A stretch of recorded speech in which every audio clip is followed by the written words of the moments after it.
CFAX Victoria. An iHeart radio station. If it's happening, It's here. CFAX 1070.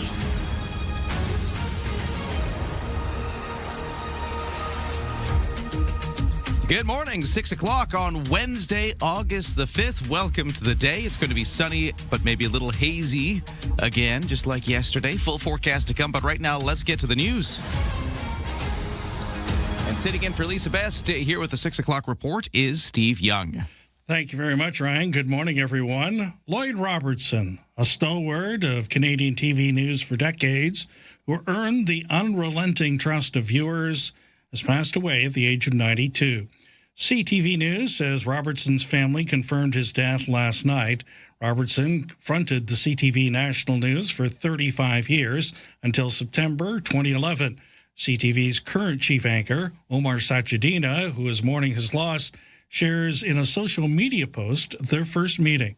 That was in the building cafeteria. And I remember thinking at the time, here's this towering figure of Canadian journalism who remembers everybody's first name in the cafeteria and even the smallest details about their personal lives. He would always ask how their families are doing. He had this amazing ability to connect with people. Sachedina wrote on Instagram last night, "I'm really going to miss him."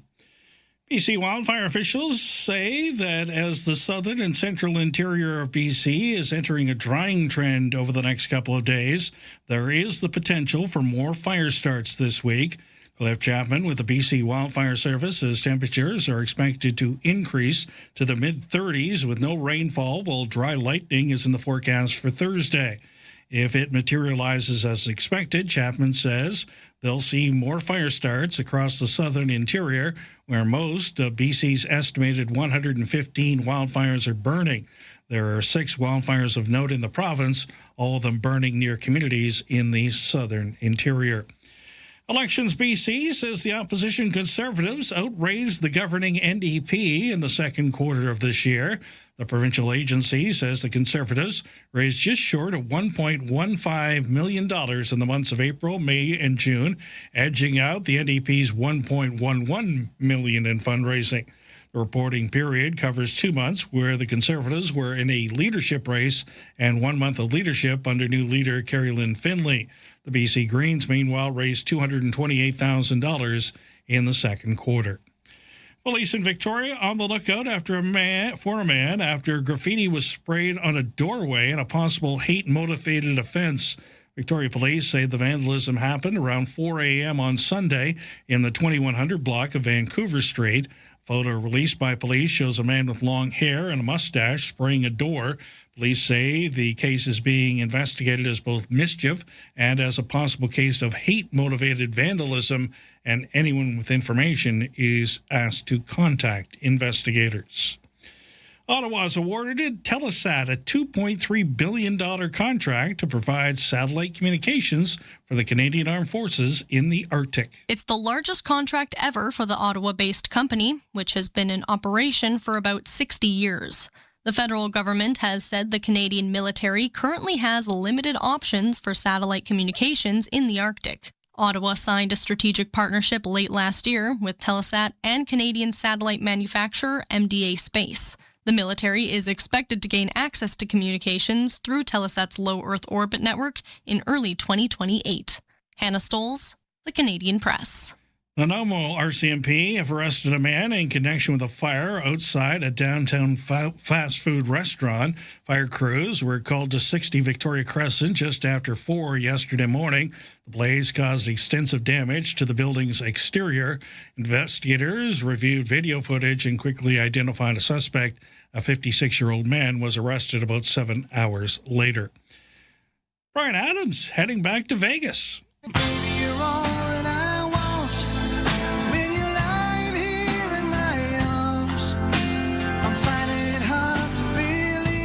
The musician has announced a new set of bare bones acoustic residency shows at the Encore Theater at the Wynn Las Vegas. He's set to play 5 shows, October the 28th through November 1st. Tickets go on sale Friday. I'm Mark Mayfield. And that's your news to 6:05.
And we had some technical problems with the online poll yesterday, so it still reads, would you start using BC Transit or use it more often if service and routes improved? And as we mentioned, it was very decisive, 66%. It remains so. Nothing has changed. Your opinion remains. Okay. We gave you that extra day to change your mind, and there's no change. Well played, my friend. Well played. Well, Steve, did you notice the smoke haze at all yesterday? I actually noticed it on the West Shore this morning. Yeah? More so than you did yesterday. Well, the difference between Langford and Esquimalt was stark in terms of air quality. It's funny how, you don't have to go far to get a difference in Greater Victoria for a lot of things. I certainly saw it. Like, when I went to go see the snowbirds yesterday, you'd kind of look out across the strait. You'd see, there's no mountains. Where's the mountains? Well, they're behind this haze. But it didn't smell like fire. Or, that smoke smell that sometimes comes with it. I didn't notice it myself that much. Did you? I didn't yesterday. Today, when I got out of into the car, absolutely. Yeah? That's when you noticed it? Yes. Okay, yeah. Well, it's the same again today. We got that smoky haze with us. We got sunshine otherwise, but yeah, still a little hazy out there. And I'll get you that full forecast in just a moment. Right now, it's 13 degrees. Now over to the sports. Lots going on for the local scene. We'll start with the Victoria Shamrocks. They took an early lead in their best-of-5 semifinal series, running away from the Nanaimo Timbermen with a 15-6 score. They say the official audience was 1,955 fans at the Q Center. Lots of folks coming out to watch the game.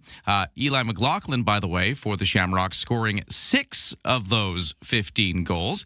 The Shamrocks, so we've got this 1-0 series lead in the best-of-5. Game 2 goes tomorrow night in Nanaimo. For the Victoria Harbour Cats, at this point in the season, it's looking like they're not making the playoffs, and then last night's game was canceled. So the smoky haze here in Victoria might not be that bad, but over in Washington State, there are areas that are bad, and because of air quality concerns, the Wenatchee Apple Sox canceled Game 2 of the 3-game series with the Victoria Harbour Cats. We'll have to see what happens for tonight's scheduled game. For baseball, right-hander Jameson Taillon is scheduled to make his Toronto debut when the visiting Blue Jays wrap up a 3-game series against the AL West leading Houston Astros. The Jays acquired Taillon from the Chicago Cubs before Monday's trade deadline. Now, meanwhile, yesterday, Blue Jays playing, and pitcher Trey Savage is going to have an MRI today on his left knee after leaving last night's game in Houston before the start of the third inning. While warming up for the third inning in a scoreless game at that point, his knee appeared to buckle on the pitch. So we'll see what's happening with him. The Houston Astros did beat the visiting Blue Jays 7-2 in that game last night. The Vancouver Whitecaps opened their Leagues Cup campaign with a 1-0 loss to visiting Atlanta FC on Tuesday, last night. So this was Major League Soccer and the Liga MX, Mexican League. They kind of mix in and do this League Cup. That was the opening game for the Whitecaps, and that is your CFAX Sports to 6:09.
CFAX Morning Show brought to you by Thrifty Foods. If you're heading out on a summer road trip, shop at Thrifty Foods and swipe your Scene Plus card to save up to 15 cents per liter at Shell.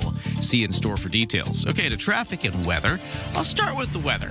There's not a lot happening in traffic at this hour of the morning, so let's talk about the weather, and we'll talk about the smoke haze a little bit because I mentioned that already. Today's a sunny day, but hazy. A high of 25, maybe a little humidity making it feel warmer, but also a little cooler if you're by the water. So, yeah. One of those days where if you want a cooler, just head down to the breezy shoreline. Otherwise, a humidex of 28 where it will feel quite warm inland. But what about this smoke? What about this haze, which was apparent yesterday? Maybe not super thick or super noticeable, but, a little bit noticeable. How bad is it? So the air quality index from Environment Canada, right now we're at a 2, which is in the low risk. 1 is the best, and then we're just like a little up from that at a 2. But as the day goes on, and if the smoky haze kind of sticks around, we are predicted to get up to a 3, which is a little worse than it is right now, but is still in the low risk category. So even though we got some of the smoky haze for the greater Victoria area, the forecast is for our air quality to stay within a low risk. For some parts of Washington State, different story. We're talking about the Wenatchee Apple Sox canceling the Harper Cats game that they were supposed to play yesterday because there are areas where the smoke is a bit thicker and heavier. But for Victoria, looks like we're dodging it. Okay, so that's just the weather part of things. What about the roads? No major incidents right now. Everything is smooth sailing. There will be that ongoing FortisBC gas main work, Langford Parkway and the Langford Lake Road area, so watch out for that. That'll be causing delays again today, and it's up until August 10th that they'll be doing that work. And for the BC Ferries, it's a busy day yesterday. Everybody fleeing the long weekend. What's going on today? The 7 o'clock sailing has lots of room. It's about 60% full.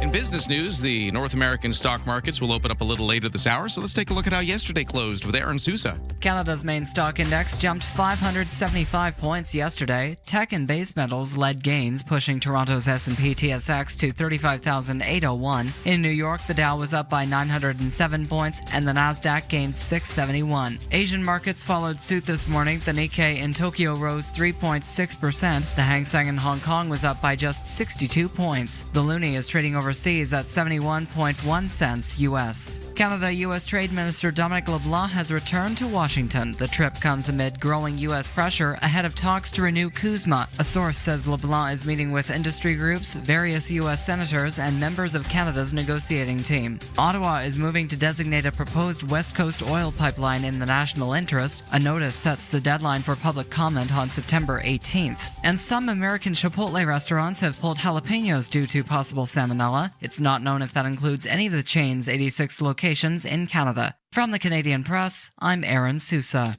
Don't attempt your morning commute without us. Ryan and Lisa, mornings on CFAX 1070. Good morning. Thanks for joining us here on this Wednesday. I'm Ryan. We got Steve in for Lisa on the news desk again today. Hey, Steve, how you doing? I was doing very well until I looked at the scroll and see if you're watching on TV. Yeah, you're seeing all of yesterday's stories. Oh, and yesterday you were also having TV problems. Gremlins. The gremlins, they're here for you. And it's always the way, you fill in for somebody and that's when everything won't work. Just I erased all of that stuff. That's the first thing I did this morning. Yeah. So apologies if you're reading the TV scroll and you see something that looks out of date. It's being worked on. You're not wrong. Well, hey, did you catch any of the snowbirds yesterday, Steve? I did see some highlights. Yeah. And I actually went into the footage from CTV because we have access to it. And there was a lot of people out there. Oh, man. And you know how you knew how many people were out there is if you tried to drive around anywhere. So I had to go to Sydney for an appointment, and I live in Esquimalt. So, and this was just beforehand, like in the couple of hours leading up to it. So when I was driving back, it was about the 4 o'clock hour. I was trying to get from Sydney in, and I don't know, maybe I was imagining it, but the traffic just seemed way heavier than usual. And then I tried to get into Esquimalt, and the same thing. The traffic, even though I know it was around rush hour, but the traffic just seemed way worse going that way. Usually things kind of empty the other way. Yeah. And I was like, what is going on? And then I got into Esquimalt, into the neighborhood not far from the waterfront, and I understood. It was just jammed with people going to see the snowbirds from there, people who were deciding not to carry on to the Dallas Road waterfront area, to the Fairfield neighborhood of Victoria. A lot of folks had the idea of like, hey, what if I go just across the harbor to Esquimalt and park there because it might be less busy? Well, there were so many people who did that. The Esquimalt was jammed, all the streets lined with cars. So, yeah, it was remarkable how many people came out. That was just my one little sense of it from that. I can't imagine how being in Fairfield was. I was seeing all the online postings about the traffic jams caused by people going home afterwards. So, anyways, all that was going on. But the snowbirds themselves, lovely display. It was great. You know, when I noticed that we were going to have some issues, at about 2:30, I checked the internet, and they had a picture, you know, where the flag stand is, the big flagpole is, Dallas Road and Beacon Hill Park. Yeah. And there's that nice hill that overlooks, it's a perfect spot. Perfect hill. Already jammed, 2 o'clock in the afternoon. 2 in the afternoon. People really responded. People came out in droves to go and, in a way, kind of say goodbye to the snowbirds. We're going to see them on Saturday. Apparently, they're going to buzz the David Foster Foundation event in the Inner Harbor. But, I mean, as far as seeing a full snowbirds performance in Victoria, that was your last shot, unless something changes. And people really came out. The heart was a nice touch at the end. The heart was great. It's a nice job. We can talk more about that coming up in just a few moments, but we should get the news headlines. At 6:17, here's Steve. Thank you very much, Ryan. Good morning, everyone. Checking news headlines. A new wildfire sparked on the island yesterday. The small blaze located just north of Gold River. The Wildfire Service says the fire is already under control, not expected to grow. The local fire department and initial attack crews responded quickly. As the damage from the devastating wildfire along Okanagan Lake in BC is being assessed, officials are warning of the potential of more fires as dry lightning storms are forecast for this week in the interior. Cliff Chapman with the BC Wildfire Service says temperatures are expected to increase to the mid-30s, and dry lightning is in the forecast for Thursday. If it materializes as expected, Chapman says they'll see more fire starts across the interior, where most of BC's estimated 116 fires are burning. The southern half of the island will be dealing with wildfire smoke again today. Forecasters expect it'll be lighter than yesterday and a little more noticeable on the west shore than in Victoria. Environment Canada's air quality index will stay at 3 throughout the day. That's low risk. Most Canadian travelers don't know that Ottawa's travel advisories can void their travel insurance. This according to a survey commissioned by the Foreign Service. The survey was commissioned by Global Affairs Canada and conducted in January. It found many Canadians aren't sure how embassies abroad can actually help them. The survey found just 28% of respondents were aware that changes to the risk level Ottawa attributes to destinations in its travel alerts can change the validity of travel insurance, leading insurers to completely or partially deny claims. And that's your news headlines to 6:19. We're talking about the snowbird-related traffic jams yesterday, and texter at 71010 says, we scootered to Dallas. I have never, ever seen a traffic jam in a bike lane before. But they sure did yesterday. I heard about that because they had the bike valet. People were trying to avoid driving, but so many people were cycling. I was seeing all these posts as well, kind of like our texter there, just talking about traffic jams in the bike lanes. That's how bad it was. Wow. Okay. Well, we'd love to hear about your experience with the snowbird yesterday. Text us, snowbirds yesterday. Text us at 71010. Let us know how the show went or maybe how the traffic went for you. But a quick aside, we want to change topics for a moment and talk to a group called Nature Canada. They are weighing in now on sort of federal policy when it comes to national importance of species at risk and how some of the federal policies right now are maybe interfering with some of those protections of species at risk. At least that's my rough understanding. We want to get them to weigh in next.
Whether it's siding, gutters, or decking, ProTech Exterior Products has it all. Visit beahomepro.com to find out more.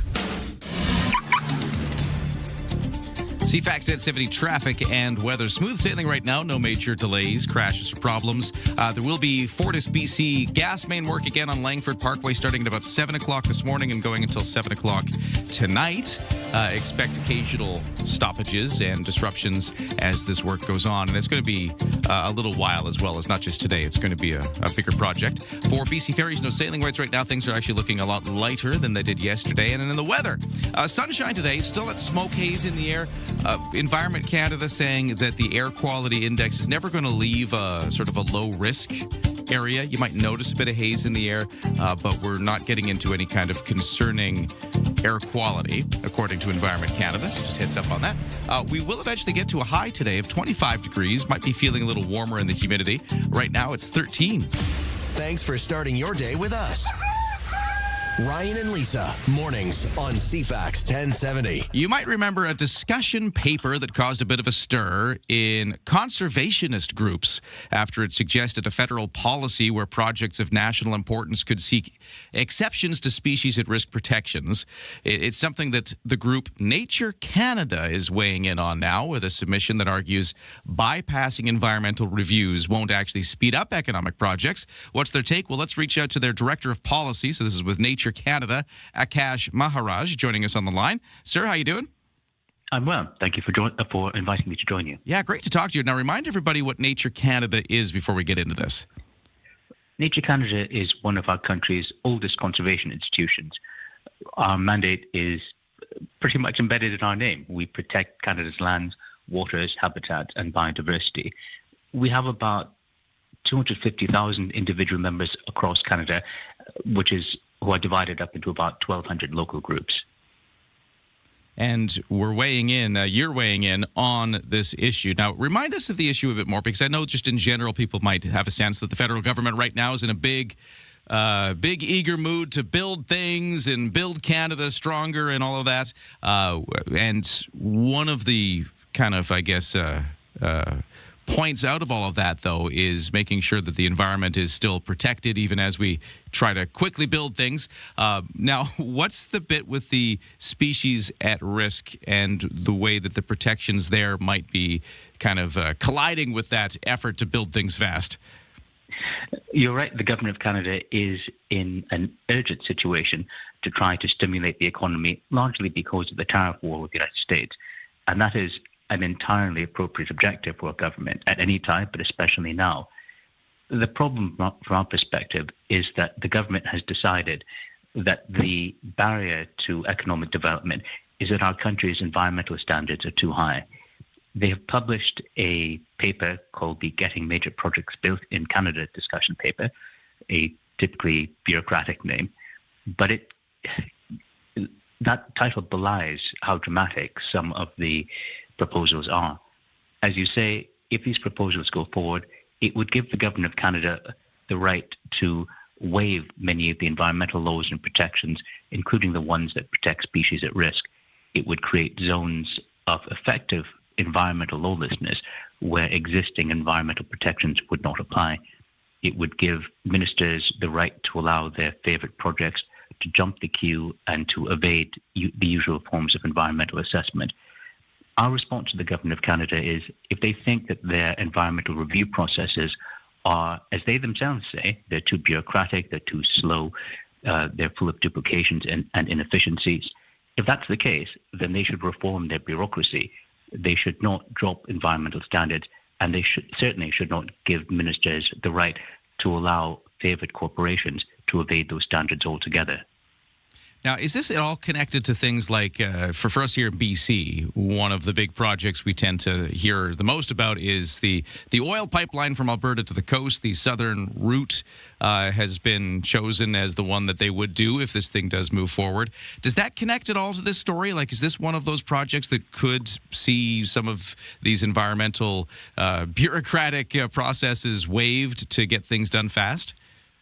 Very much so. Okay. When the first pipeline was built to the coast of BC, the Trans Mountain Pipeline, it, as I'm sure you'll recall, fell foul of all sorts of environmental laws. in large measure or significantly because the pipeline, as it was originally proposed, had implications for harming the southern resident orca population.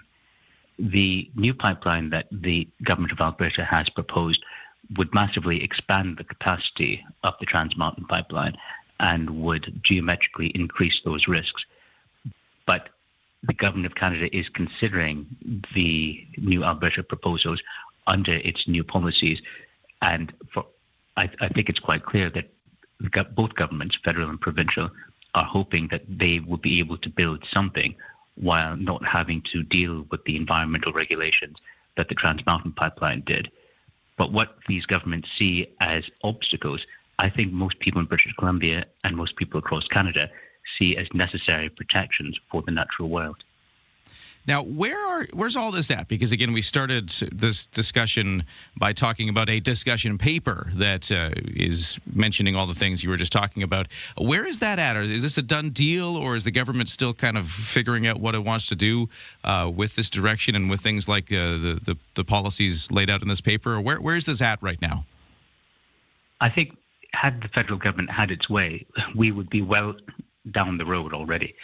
Initially, they had published this paper, and notwithstanding how dramatic its proposals are, they gave Canadians only 30 days to respond. There was widespread condemnation of this. If you are a government and you publish a paper that would significantly overturn large parts of Canadian law, and you say to Canadians, you have 30 days to give us your opinion, you're not really interested in the opinions of Canadians. After that response, they extended the consultation period by a few weeks. That consultation period has now closed. But I understand that the government was shocked that they received more than 21,000 responses from ordinary people straight across the country, the vast majority of which were horrified by what they are proposing. And that really is a surprise. I mean, the truth is, as important as these issues are, responding to a bureaucratic consultation paper is not the way that most Canadians want to spend their summers. The fact that 21,000 people did so says something about this having touched a nerve. The government will now have to decide whether it's going to proceed or not, and if it does proceed, if it's going to step back from some of their worst ideas.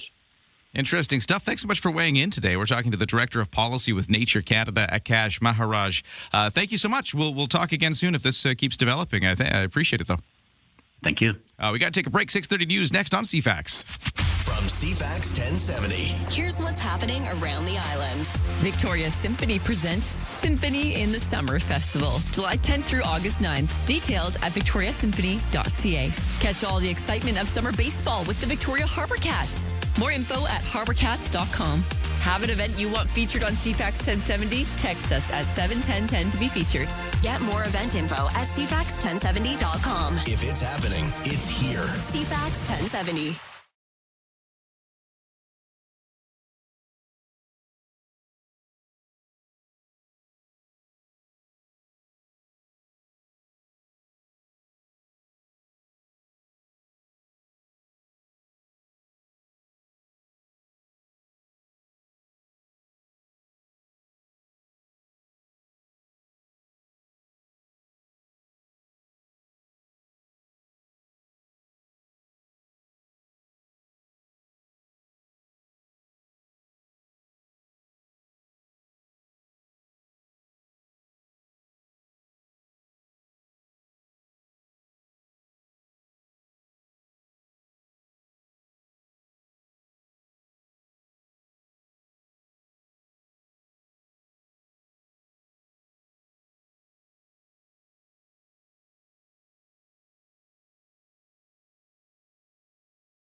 CFAX Victoria. An iHeart radio station.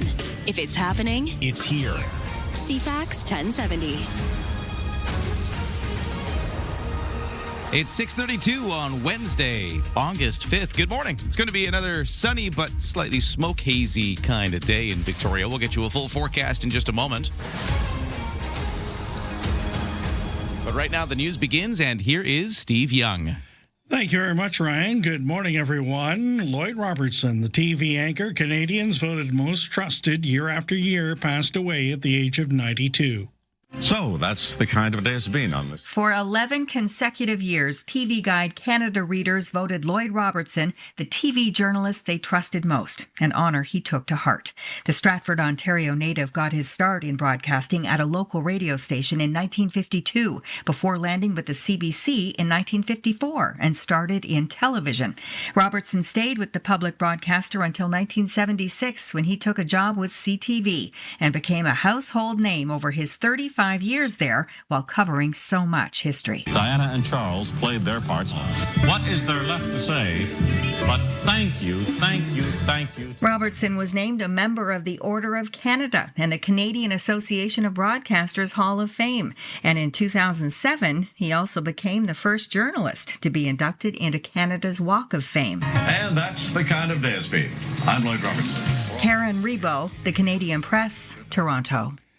A new wildfire sparked on Vancouver Island yesterday. Small blaze located just north of Gold River. The Wildfire Service says the fire is under control and not expected to grow further. The local fire department and initial attack crews responded quickly. There are now 3 active fires on the island, as those 2 blazes near Wast and the other west of Campbell River are still on the map. Across the province, there are 116 active wildfires with 8 new starts over the last 24 hours. 15 more fires were declared out. The southern half of the island will be dealing with the wildfire smoke again today. Forecasters expect it'll be lighter than yesterday, a little more noticeable on the west shore than in Victoria. Environment Canada's air quality index will stay at 3 throughout the day. That's low risk. Meanwhile, charred debris, empty foundations, burned out vehicles, and still smoldering fires are all that remain along portions of the west side of Okanagan Lake in the interior. Reporter Daryl Greer toured the lakeshore yesterday.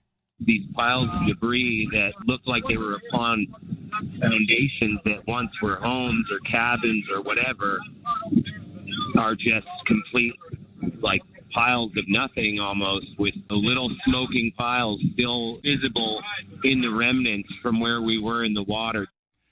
Canada-U.S. Trade Minister Dominique LeBlanc is in Washington again this week. LeBlanc is joined on the trip by Canada's chief trade negotiator, Janice Charette. Both of them were in Washington last week, meeting with U.S. Trade Representative Jameson Greer. But LeBlanc did not specify what they discussed. A government source says this week's trip has LeBlanc meeting with industry groups who'd like the Canada-U.S. trade agreement to be renewed, as well as various U.S. senators and members of Canada's trade negotiating team.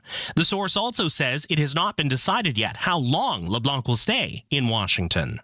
Jason White, The Canadian Press.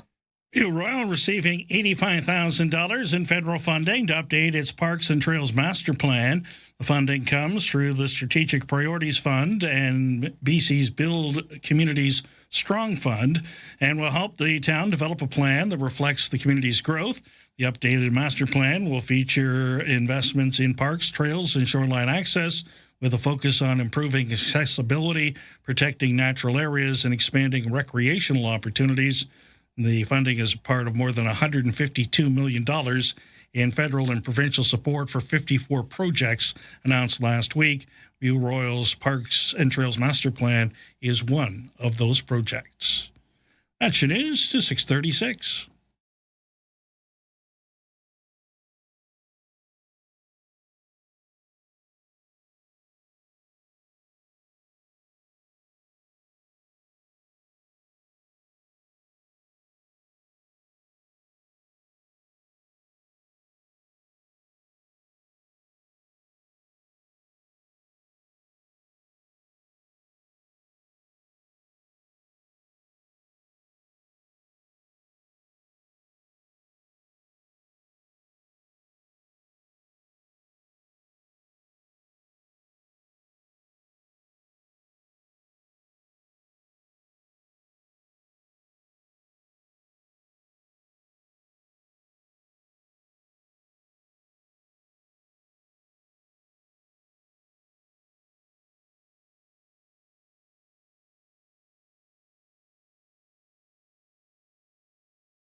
If you're watching us today on CTV Vancouver Island, you'll notice that the headlines and the scroll is still all of yesterday's stuff.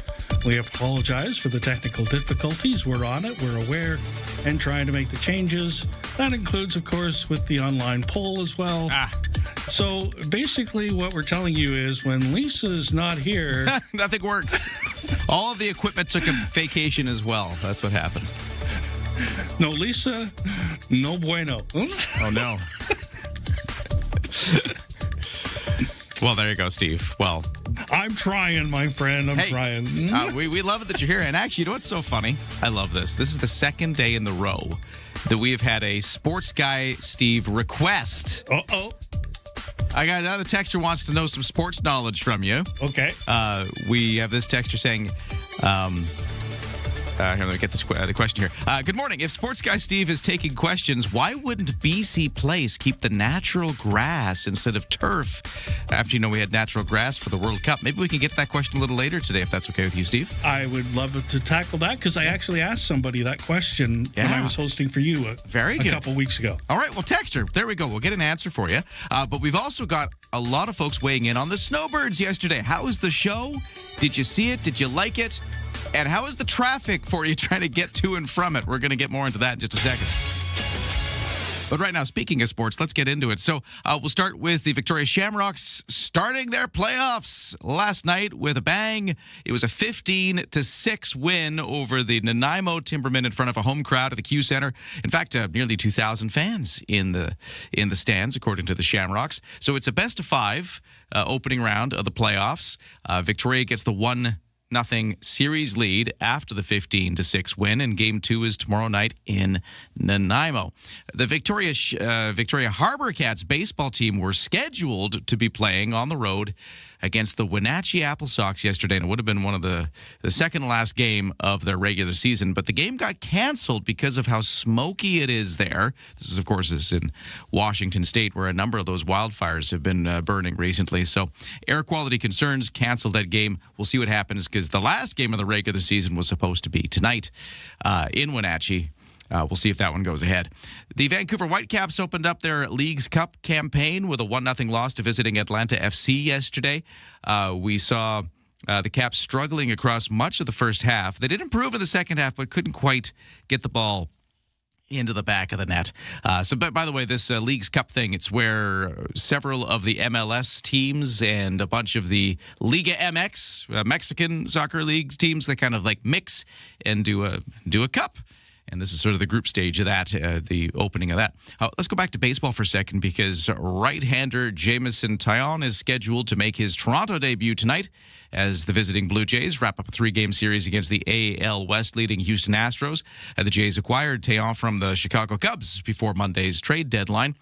Yesterday, Astros beat the visiting Toronto Blue Jays 7-2. And in that loss, Jays pitcher Trey Savage left the pitch in the third inning. You call it a pitch? Field? They left the field in the third inning. He seemed like his knee buckled while he was warming up for that third inning. And for the wide world of tennis, Canada's Denis Shapovalov made an early exit from the National Bank Open tennis event after retiring from his first-round match with an ankle injury. Shapovalov won the first set in the men's singles action, but ultimately pulled out while trailing 3-0 in the third. Shapovalov says the injuries have taken a toll this season. I might have to start making some of those tougher calls soon. Just prioritizing the body, because again, I know that if I'm healthy and I'm playing well, I'm able to produce a high level. Shapovalov says he hopes to recover in time for the Cincinnati Open, with the main draw play beginning August 13th. That's your sports. It's 6:41.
Hey, CFAX Morning Show brought to you by CUPE Vancouver Island, working to deliver the public services island communities rely on. CUPE, better services, better communities.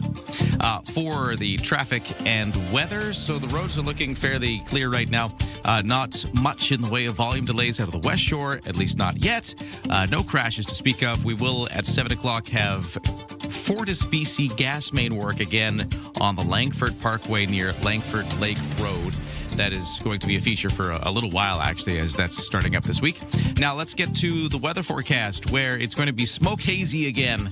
Environment Canada saying that the air quality level will always stay at a low risk today. We're not actually going to get too high on their scale. They got that sort of scale where 1, 2, and 3 is like a low, and then 3, 4, and 5 is a medium, that kind of stuff.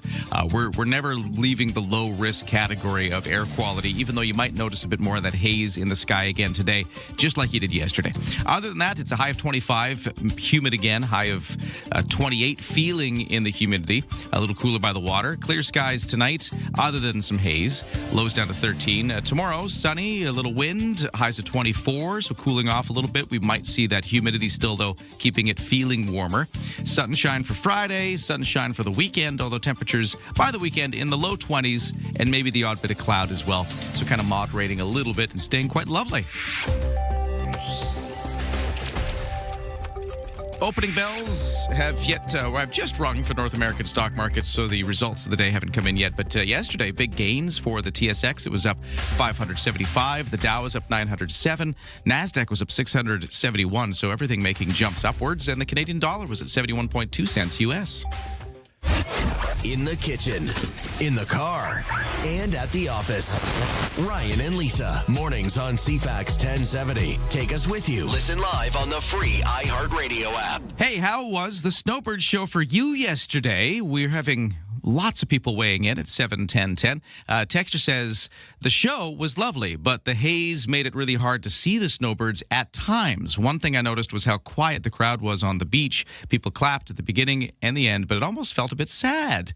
Well, I wonder if that was a bit of the mood. I can't really speak for them, but, just people with some emotions seeing the snowbirds for the last time. That could have been a thing.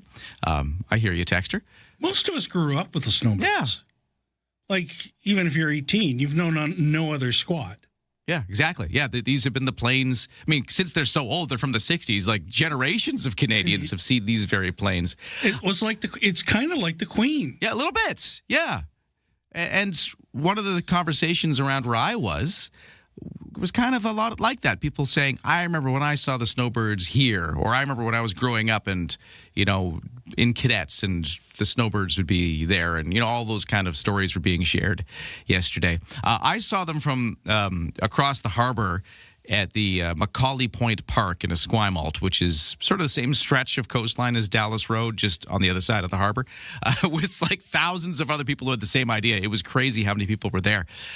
So that was my perspective on it.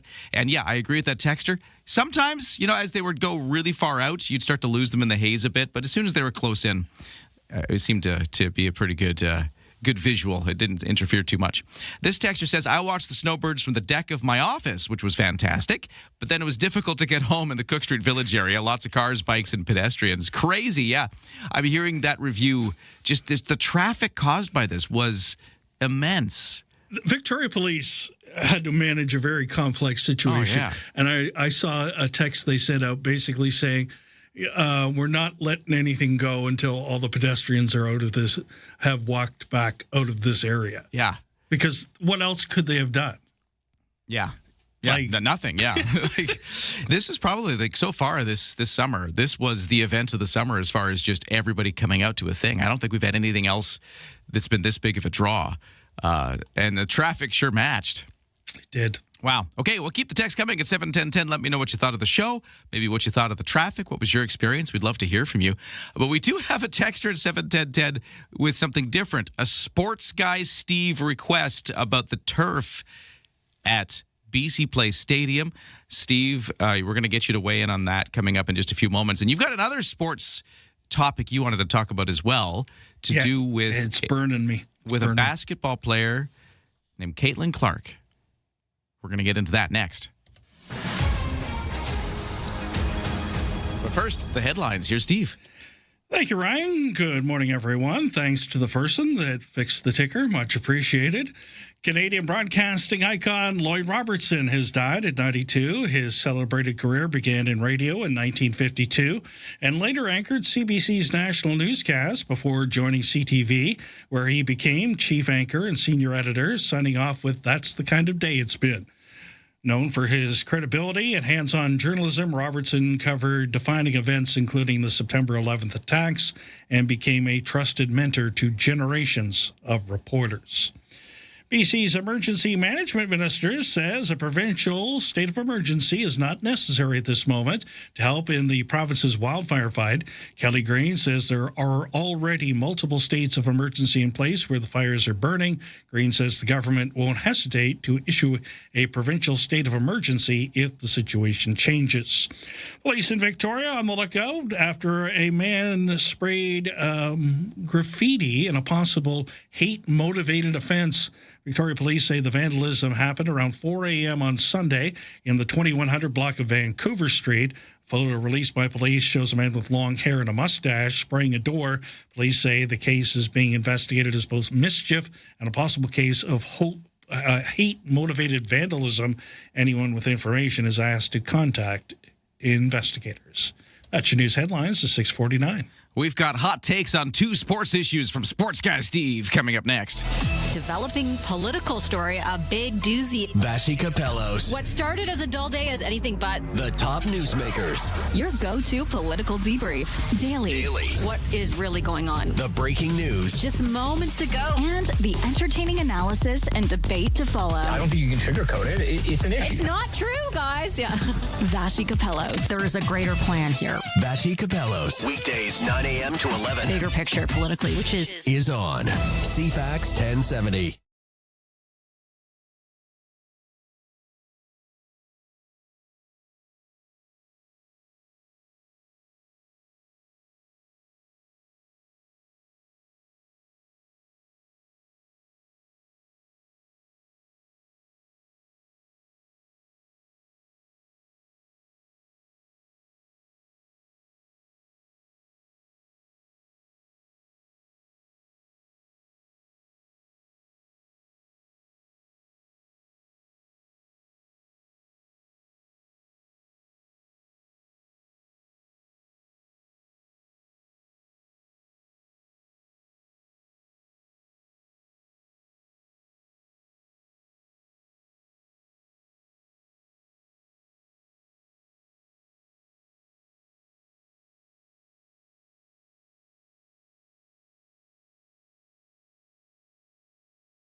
Hey, CFAX Morning Show brought to you by Thrifty Foods. Heading on a summer road trip? Well, shop at Thrifty Foods. Swipe your Scene Plus card and save up to 15 cents per liter at Shell. See in store for details.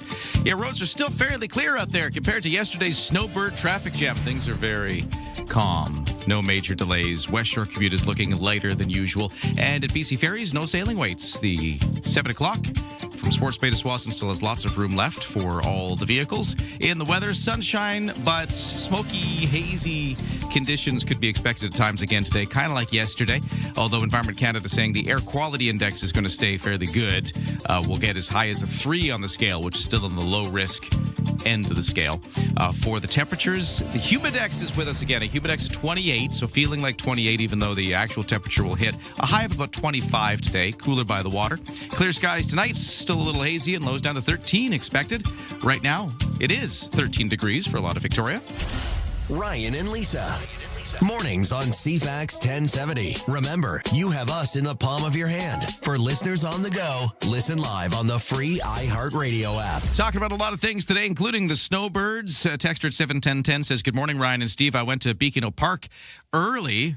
made a day of it. The snowbirds themselves were epic, but I think what made the day even more memorable were all the wonderful people that I met and just chatting with throughout the day, and the ice cream from Beacon Hill Drive-In that made the day perfect. That's from Chris. That's a very traditional day right there. That's exactly what you want. And sometimes I think my favorite part of the day wasn't even the snowbirds. It was the excuse to get the family out. You went down by the water. You talked to friends and neighbors who you wouldn't have talked to otherwise.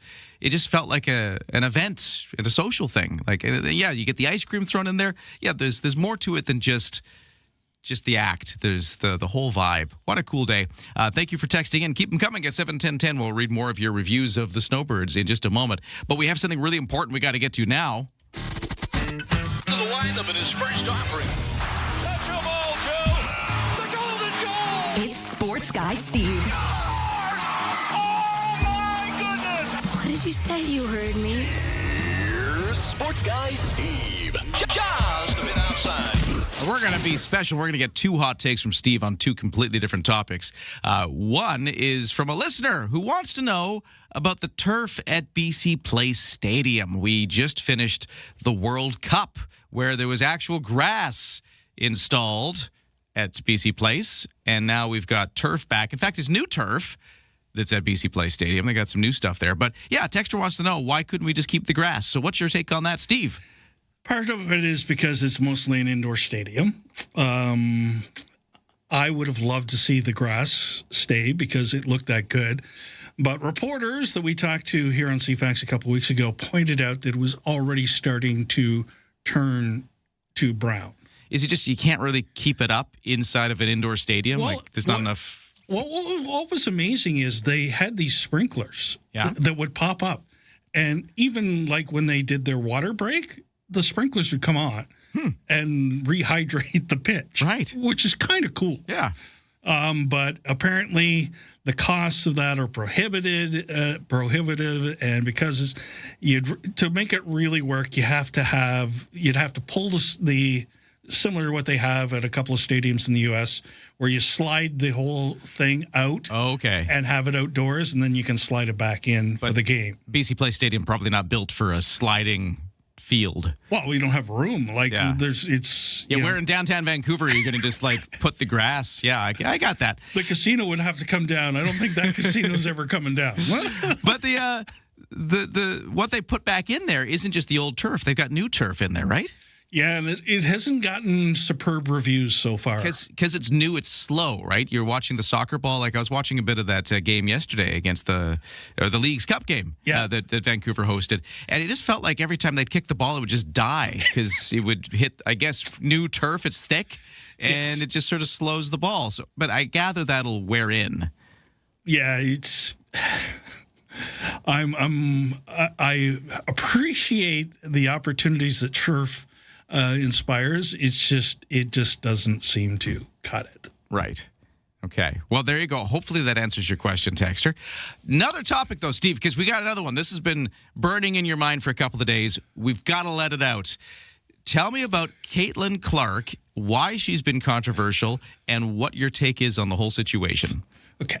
So let's start with the fact that Caitlin Clark is in her early 20s and was thrust into the spotlight of basketball because of her ability to shoot three-pointers from ridiculous things and her on-court vision in making passes. She's a huge WNBA star. She's one of the stars of the league, right? And she's probably the overriding reason they have a big TV contract, they have increased viewership, and has really elevated the profile of the league because things like ESPN followed her along. The problem is, that's fine. But both the right and the left in the U.S. have decided they want Caitlin to speak out on their issues. Oh, and they want to know whose side she's on. Exactly, because she went to a Morgan Wallen concert and was up on stage with him while he's on the right. Well, she's a good friend of Taylor Swift's. Oh, she's on the left. She's a 27-year-old woman who wants to play basketball. She doesn't want to get into these political debates. She wants to play basketball, do State Farm commercials, produce Nike shoes, make a nice living for herself, But all aside, she wants to play basketball. So let's just let her play basketball and not try to turn her into the spokesperson, whether it's right or left, that everybody is pressing her to be, calling her names when she won't speak out about something. Yeah, and I guess a commentator made a comment that her brain isn't fully formed after she wouldn't weigh in on transgender athletes. She's not giving an opinion either way. She doesn't want to, like you just said, and it's got everybody going crazy. I will point to, remember when Sidney Crosby made his thing to the NHL? Yeah. And how much we were looking forward to that, and how they tried to get him to speak out on hockey issues. And he basically said, I'm here to play hockey. Right. And he got criticized for going up to the officials, and there people called him a whiner and all these things.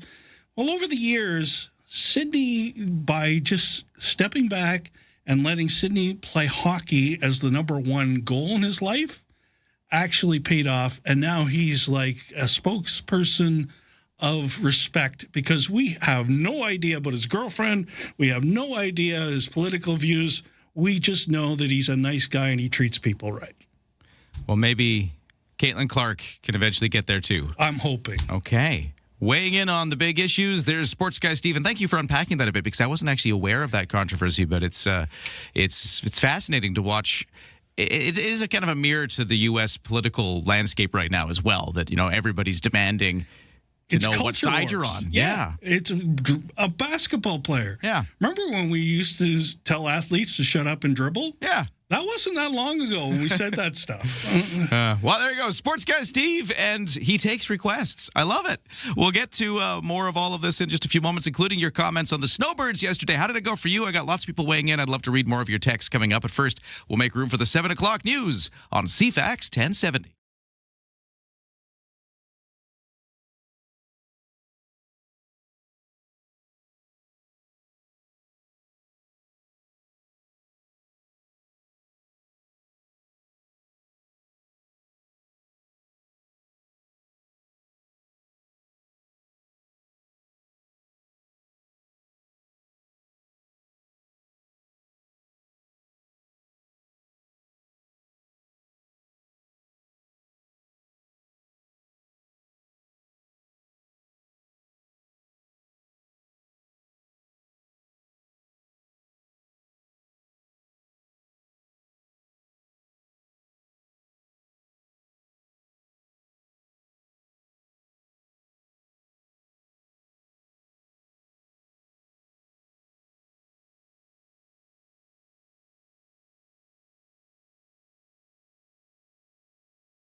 CFAX Victoria. An iHeart radio station.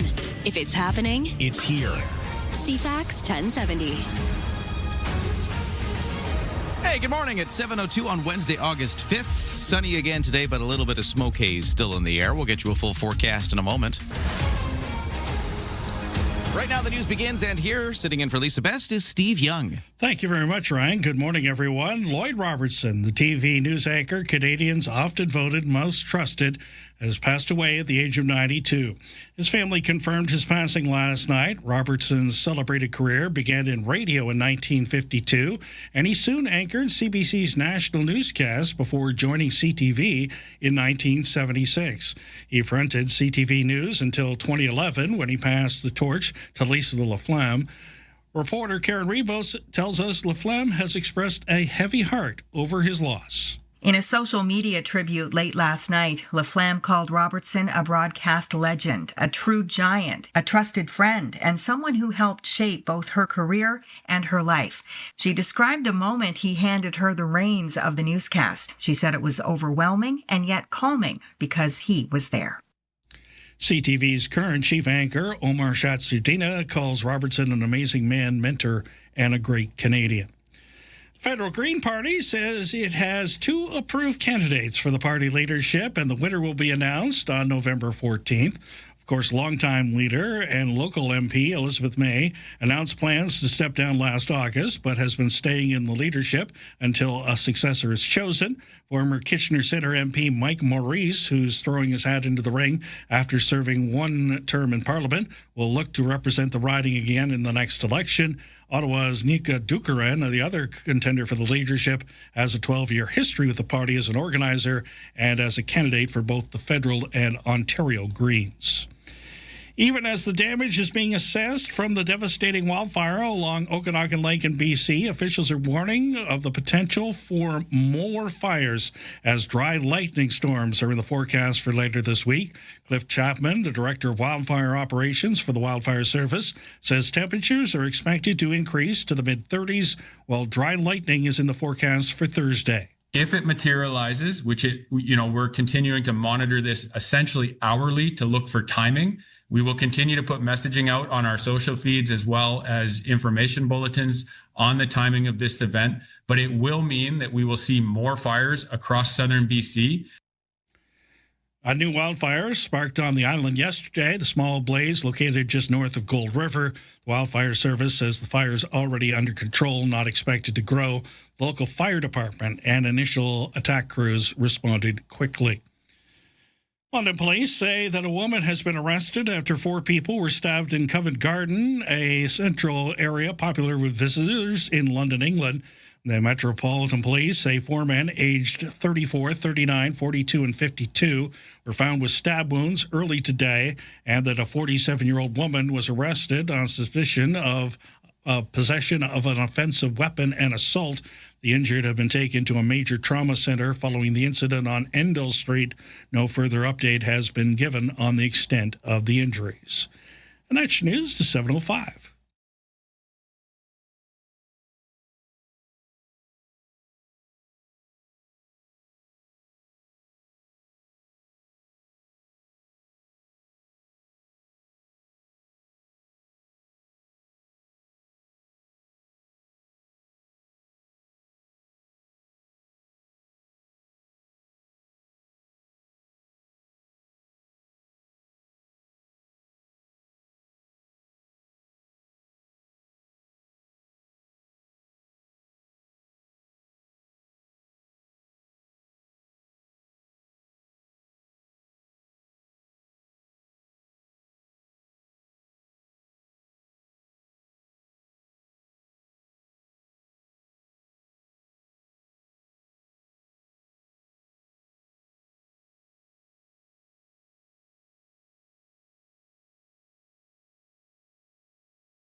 We had technical problems with your CFAX 1070 web poll. We did try to ask a question yesterday, though, so I'm going to ask you, Ryan.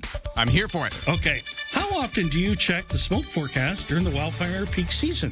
Every day, once in a while, or never? If you hadn't been able to vote, what would you have voted? Well, I love that. See, given what I do, it's nearly daily. But I'd say in my personal life, it'd be once in a while. Is it Ryan at work? That's daily. If it is Ryan at home, it's once in a while. That's pretty much what I was thinking too. But it is really important for people that have some allergies and things to know what's going on. Yeah. And it's nice that we have these tools now and we can see where the smoke's coming from and where it's going. Yeah, and speaking of that, that's one of the features today because we've got that smoke haze that's in the air again today, just like yesterday. And I can tell you that the Environment Canada Air Quality Index is not going to get above a 3 today, they predict, which is still in the low health risk. You know, it's more so than a 1, which is the best, but it's not out of the low risk category. So speaking of the smoke haze, that's where things are at. We'll get you a full forecast in just a moment. We'll also keep getting your reviews of the Snowbird show yesterday and the traffic that followed it. Let us know how it went for you at 7:10:10. But right now, over to the CFAX 1070 Sports. Hey, I'll start with the Vancouver Whitecaps. They opened up their League's Cup campaign with a 1-0 loss to Liga MX side Atlanta FC. The Caps have just one goal over their last 3 games, and head coach Jesse Sorensen says his players need to keep their cool when scoring opportunities arise. Maybe a couple of players used to score more, have not scored in a while, and then you get stressed a little bit, and that's what is normal. But we know these guys, and they will definitely be banging the ball in the back of the net. The Whitecaps will continue League's Cup play on Friday when they host FC Juarez. So that's the Whitecaps. What about locally? The Victoria Shamrocks took an early lead in their best-of-5 semi-final series with the Nanaimo Timbermen. So it was Game 1 yesterday at the Q Center. 15-6 win for the Shamrocks. Big win. Eli McLaughlin scoring 6 of those goals for Victoria. So the Shamrocks will take their 1-0 series lead into Game 2 tomorrow night in Nanaimo. For the Victoria Harbour Cats, their game was canceled yesterday. They were going to play in Washington State against the Wenatchee Apple Sox, but because of air quality issues, they canceled the game. We're just talking about how the smoke haze not so bad for air quality here in Victoria and on South Vancouver Island, but where Wenatchee is in the Washington State area, heavy fire smoke in the area had caused them to cancel yesterday's game. We'll see what happens with tonight's game, which was going to be the last game of the regular season for the Harbour Cats on the road against the Apple Sox. Toronto Blue Jays with a loss last night, 7-2 to the Houston Astros. Toronto Jays pitcher Trey Savage had to leave the game. He's going to have an MRI exam today on his left knee after he left. While warming up for the third inning, at that time a scoreless game, his knee appeared to buckle on the pitch. So they're going to check out and see what's going on with him. That's your CFAX Sports to 7:09.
Hey, CFAX Morning Show brought to you by Thrifty Foods. If you're heading out on a summer road trip, you can shop at Thrifty Foods, swipe your Scene Plus card, and save up to 15 cents per liter at Shell. See in store for details.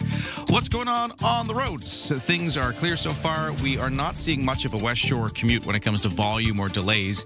At this time, things are looking great. You can let me know otherwise at 7:10:10. See a problem out there. We do appreciate the tips. The other major routes like the Malahat, Pat Bay Highway, all looking clear right now. BC Ferries, no sailing waits. There is an 8 o'clock sailing. It's about 80% full of the vehicle deck space. Still some room there from Swartz Bay to Swassen. The weather forecast is going to be sunny, but some smoke haze again like yesterday. The air quality is fine. It's just looking hazy right now at this time. According to the air quality index from Environment Canada, we're at a 2 on the air quality index. So where 1 is great and 10 is bad, and above 10 is even worse, we're at a 2. So air quality is still in the low risk category. We might get up to a 3 later today. For the temperatures today, high of 25, but feeling a little warmer and some humidity, but feeling a little cooler if you're right by the water where the onshore breeze blows. Clear skies tonight, still a little hazy, lows to 13. Tomorrow sunny, a high of 24. Still humidity, though, making it feel warmer. Sunshine for Friday, and sun with a few clouds on the weekend, and temperatures coming down into the low 20s as a high. Or right now for the temperatures, if you are in Langford, it's 13 degrees. At the University of Victoria in Saanich, it's 16 degrees. First look at the markets. S&P TSX in Toronto starting the day up 541 to 36,342. The Dow is up 574 to 54,660. Nasdaq has also gained 80 to 26,665. Canadian dollar at 71.3 cents US, which is up just a little bit from yesterday. Ryan and Lisa, mornings on CFAX 1070. Oversleepers, catch all the highlights on the latest audio podcast at CFAX1070.com and on the free iHeartRadio app. Yesterday's Snowbird show at Dallas was unreal, says a texter at 71010. Took the e-bike, and so did thousands of others. The waterfront was packed with bikes. Easily the coolest thing I've seen in a long time. People complain about traffic leaving town, but picture how much worse it would have been if all those bikes were cars instead. Yeah, considering we're hearing stories of bike lane traffic jams yesterday, yeah, that would have been way worse if that was just all people driving. Texter at 71010 says, watch the Snowbirds from a tall building. Brought a tear to my eye when they were leaving. The last jet wiggled his wings. Goodbye. Oh, I didn't see that. Just on the way out, a little wiggle. Oh, that is touching. I thought the heart was amazing when they drew the heart in the sky. Yeah, it really looks good on the video, too. Like the CTV Vancouver Island video of it. Yeah. Nice job, guys. Texter at 71010 says, I watched the Snowbirds from the top of the parkade at the Hillside Mall. Yeah, I guess, just getting up anywhere. Hey, that would have been a good spot. It's not bad. Yeah, good idea. Because you're away from the traffic and you'd be high enough and you'd be at the right level. Yeah. And like you said, you're just a bit away from having to fight your way out of all that. Well, that was smart. I should have thought of that one. Texter 71010 says, I watched from Dallas and Linden. Oh, you were right in the thick of it. They flew over us a couple of times, and it was quite a great show, especially when they made the big heart. What talented pilots they are. That's a great text. This texter 71010. Let's see, I'm going down. Got to find the other one. Good morning. Where is it? I'm losing my text messages. Oh, yeah. We already read this one, but texter saying, watch the Snowbirds from the deck of my office. It was fantastic, except difficult getting home in Cook Street Village area. Lots of cars, bikes, and pedestrians. Yeah, that was the remarkable thing was, 30,000 people or so all flooding into one part of Victoria and then trying to get out of it. It really was part of the spectacle, was just seeing all of these people come and go. Thank you so much for letting us know how it went for you. I would love your review. I saw it, Steve, from the Esquimalt side of things, and I was saying this last hour, but I'll say it again. I was amazed at how many people decided to do that. It seemed like thousands of people decided that I'm not going to try to fight my way down to the Dallas Road waterfront in Victoria. Instead, I'll go to the Esquimalt waterfront, which isn't very far away. And the neighborhoods were clogged with cars as people parked throughout the neighborhoods down kind of in the Sax Point area of Esquimalt or kind of in towards the Work Point area of the base. Those areas were just filled with people who all went down to around about Macaulay Park, which is just on the other side of the harbor. Tons of people there seeing it. It was a pretty good view. I mean, it would have been better if you were right on Dallas because, of course, then they're flying right over you. So we didn't have that experience, but still great sight lines. It was a great view. And also you can see the cruise ship at Ogden Point, which is right in front of you there. What a view they would have had if anybody was on that cruise ship. It was parked right, front row center. You could see all the boats that were strategically placed along the strait. Yeah. That was incredible. By the way, all this is reminding me of a great air show story. Okay, tell me. Okay, so this is the Snowbirds. So one of my radio stops, as I mentioned yesterday, was in Trenton, where they had CFB Trenton had an international air show every year. Right. And, of course, local radio station, we covered it just like Josh and Jay did yesterday, whole 9 yards. We did stuff on, and we had to do traffic because all these people were coming into Trenton, which is about 15,000 people at the time, and it really wasn't built to handle like 30,000 coming in a day. So we had to be improvised. So we didn't have a helicopter or anything like that, of course. So I went up to the highest point in Trenton. Now, I'm imagining Ontario. Highest point is a little different than ours, okay? Might have been 500 feet, right? Yeah. Okay. And where the water tower's right beside it, that kind of thing at the top. And so I'm doing traffic, and I want to make it sound realistic. So I do this traffic right now. You're doing the helicopter. Doing the helicopter with my chest. You doing one of those? Yes. Yeah, amazing. That's what makes radio the best medium ever. Oh, I love it. That's a great story. Tell us your snowbird story at 7:10. Right now to the headlines at 7:18. What's going on, Steve? Well, the search continues for a 25-year-old man who went missing near Albert Edward in Strathcona Park after being separated from his group yesterday afternoon. Search teams from across Vancouver Island and the Lower Mainland are continuing their efforts today. New wildfire sparked on the island yesterday. Small blaze located just north of Gold River. Wildfire Service says the fire is already under control, not expected to grow. Local fire department and initial tech crews made quick work of it yesterday. Southern half of the island dealing with wildfire smoke again today. Forecasters say it'll be lighter than yesterday and a little more noticeable on the west shore than it is in Victoria. Environment Canada's air quality index will stay at 3 throughout the day, or low risk. And that's your news headlines at 7:19. Thank you, Steve. Well, if we're talking about looking up at the sky to watch the snowbirds, I got something else in the sky to watch. There's going to be a star party. The Island Star Party set to take place on the grounds of St. Stephen's Anglican Church in Saanich this Friday and Saturday nights. We're going to learn more about that coming up in just a moment. Also, your traffic and weather updated as well. Let us know if you see anything on the roads causing trouble. And we will continue to read your texts about the snowbirds, too. So much happening. This texter says, we watched from Albert Head Lagoon. That's a whole different area. They did do a fly past from a distance. The haze was an issue, but when the sun caught that iconic red and white, it was amazing. They will be missed. And this texter says, we watched we walked down to Gonzales Hill. It was a great view and show. Loved it. Thank you so much for letting us know. Keep those texts coming at 7:10.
Home Show with Tony Joe. Everyone wants to know about real estate. Is the market going up or down? Time to buy or sell? How can government programs and policies affect you? Hear from local experts on topics like appraisal, inspection, investment, and others on how to maximize your real estate sale. Providing info on everything you needed to know about real estate. The Whole Home Show with Tony Joe. Saturdays at noon on CFAX 1070.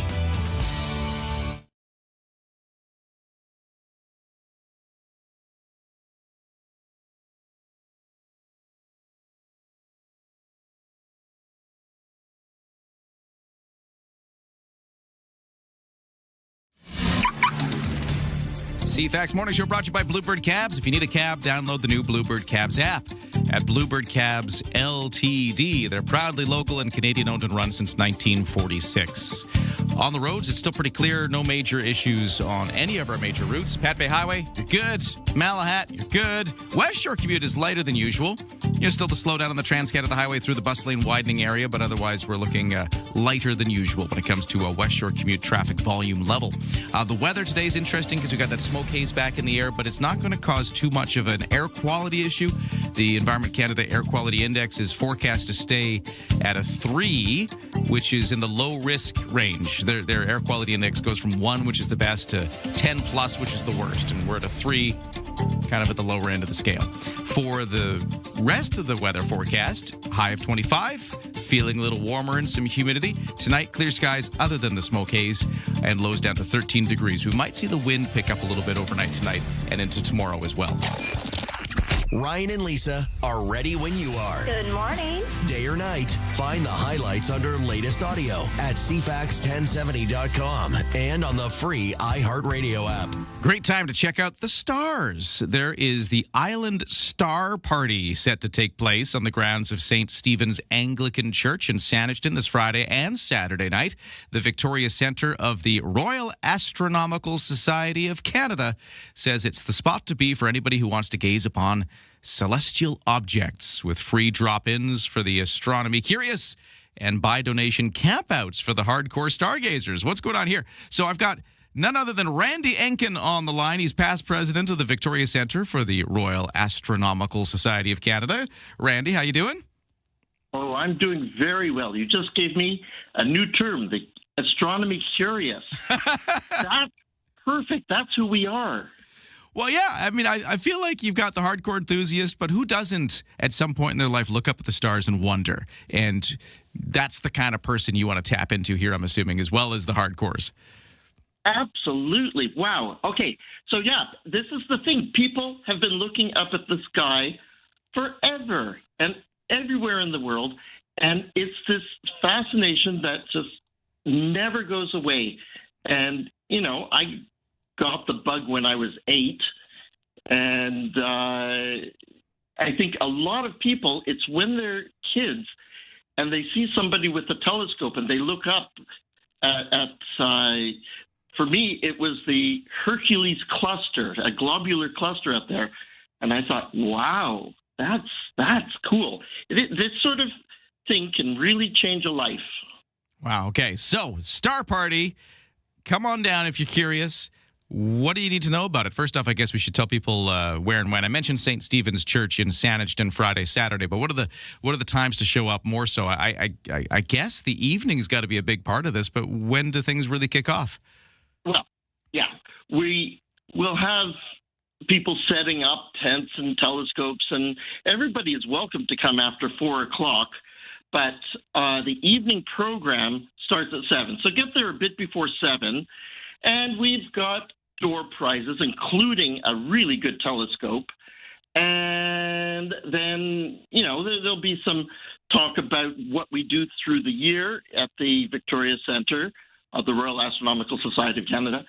But then at 7:30 on Saturday, we have Professor Deborah Lockhurst, who is going to talk about this amazing telescope that she is the principal investigator of. It's down in Chile. The precursor was called Dragonfly because it was something like 60 of these commercial, what do you call them, lenses, camera lenses, but they're high-quality ones. The new one is a collection of over 1,000 of these lenses, all pointing at the same point of the sky at the same time. Absolutely remarkable, beautiful also. And then on Saturday at 7:30, we have the director of the Dominion Astrophysical Observatory. That's James DiFrancesco. And he's going to talk about these 30-meter telescopes that are being built in Chile and Hawaii. And he's going to talk about what new frontiers of astronomy are coming up.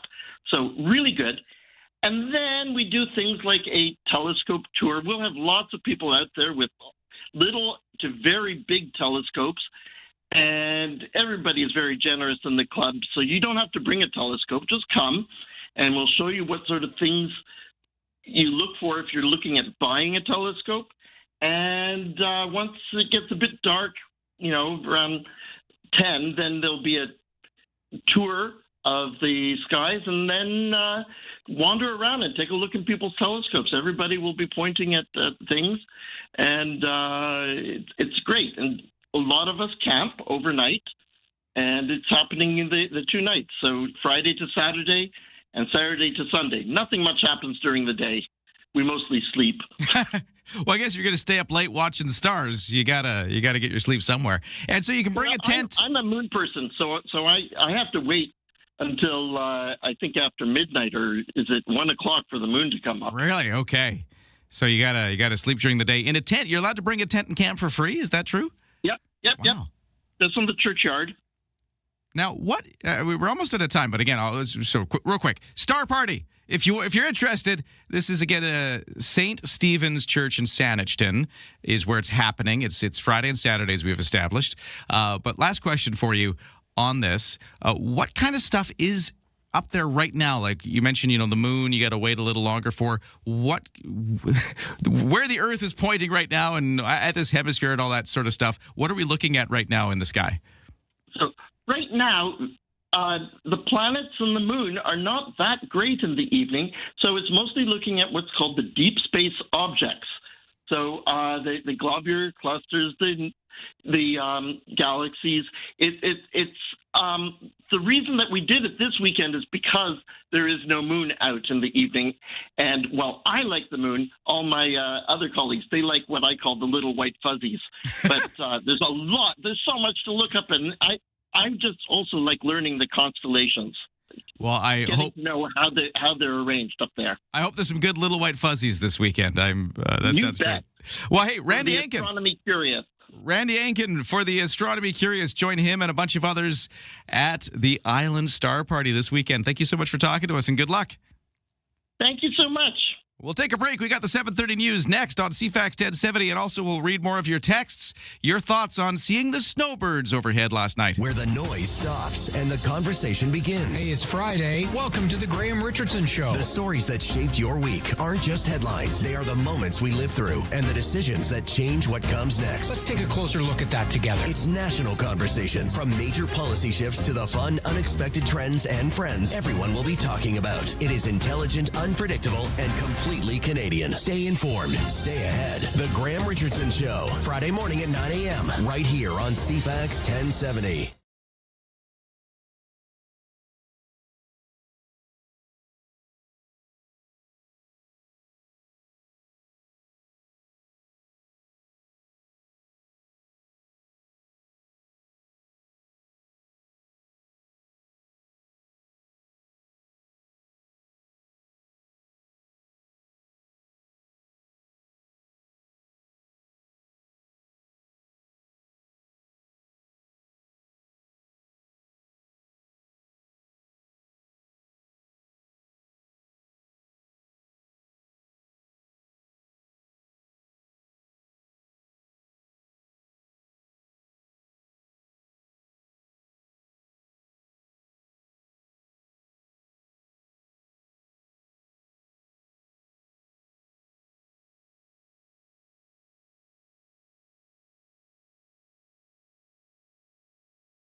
CFAX Victoria, an iHeart radio station.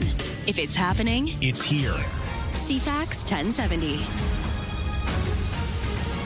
Good morning, 7:31 on this Wednesday, August the 5th. Sunny day today, a little smoke haze back in the air just like yesterday.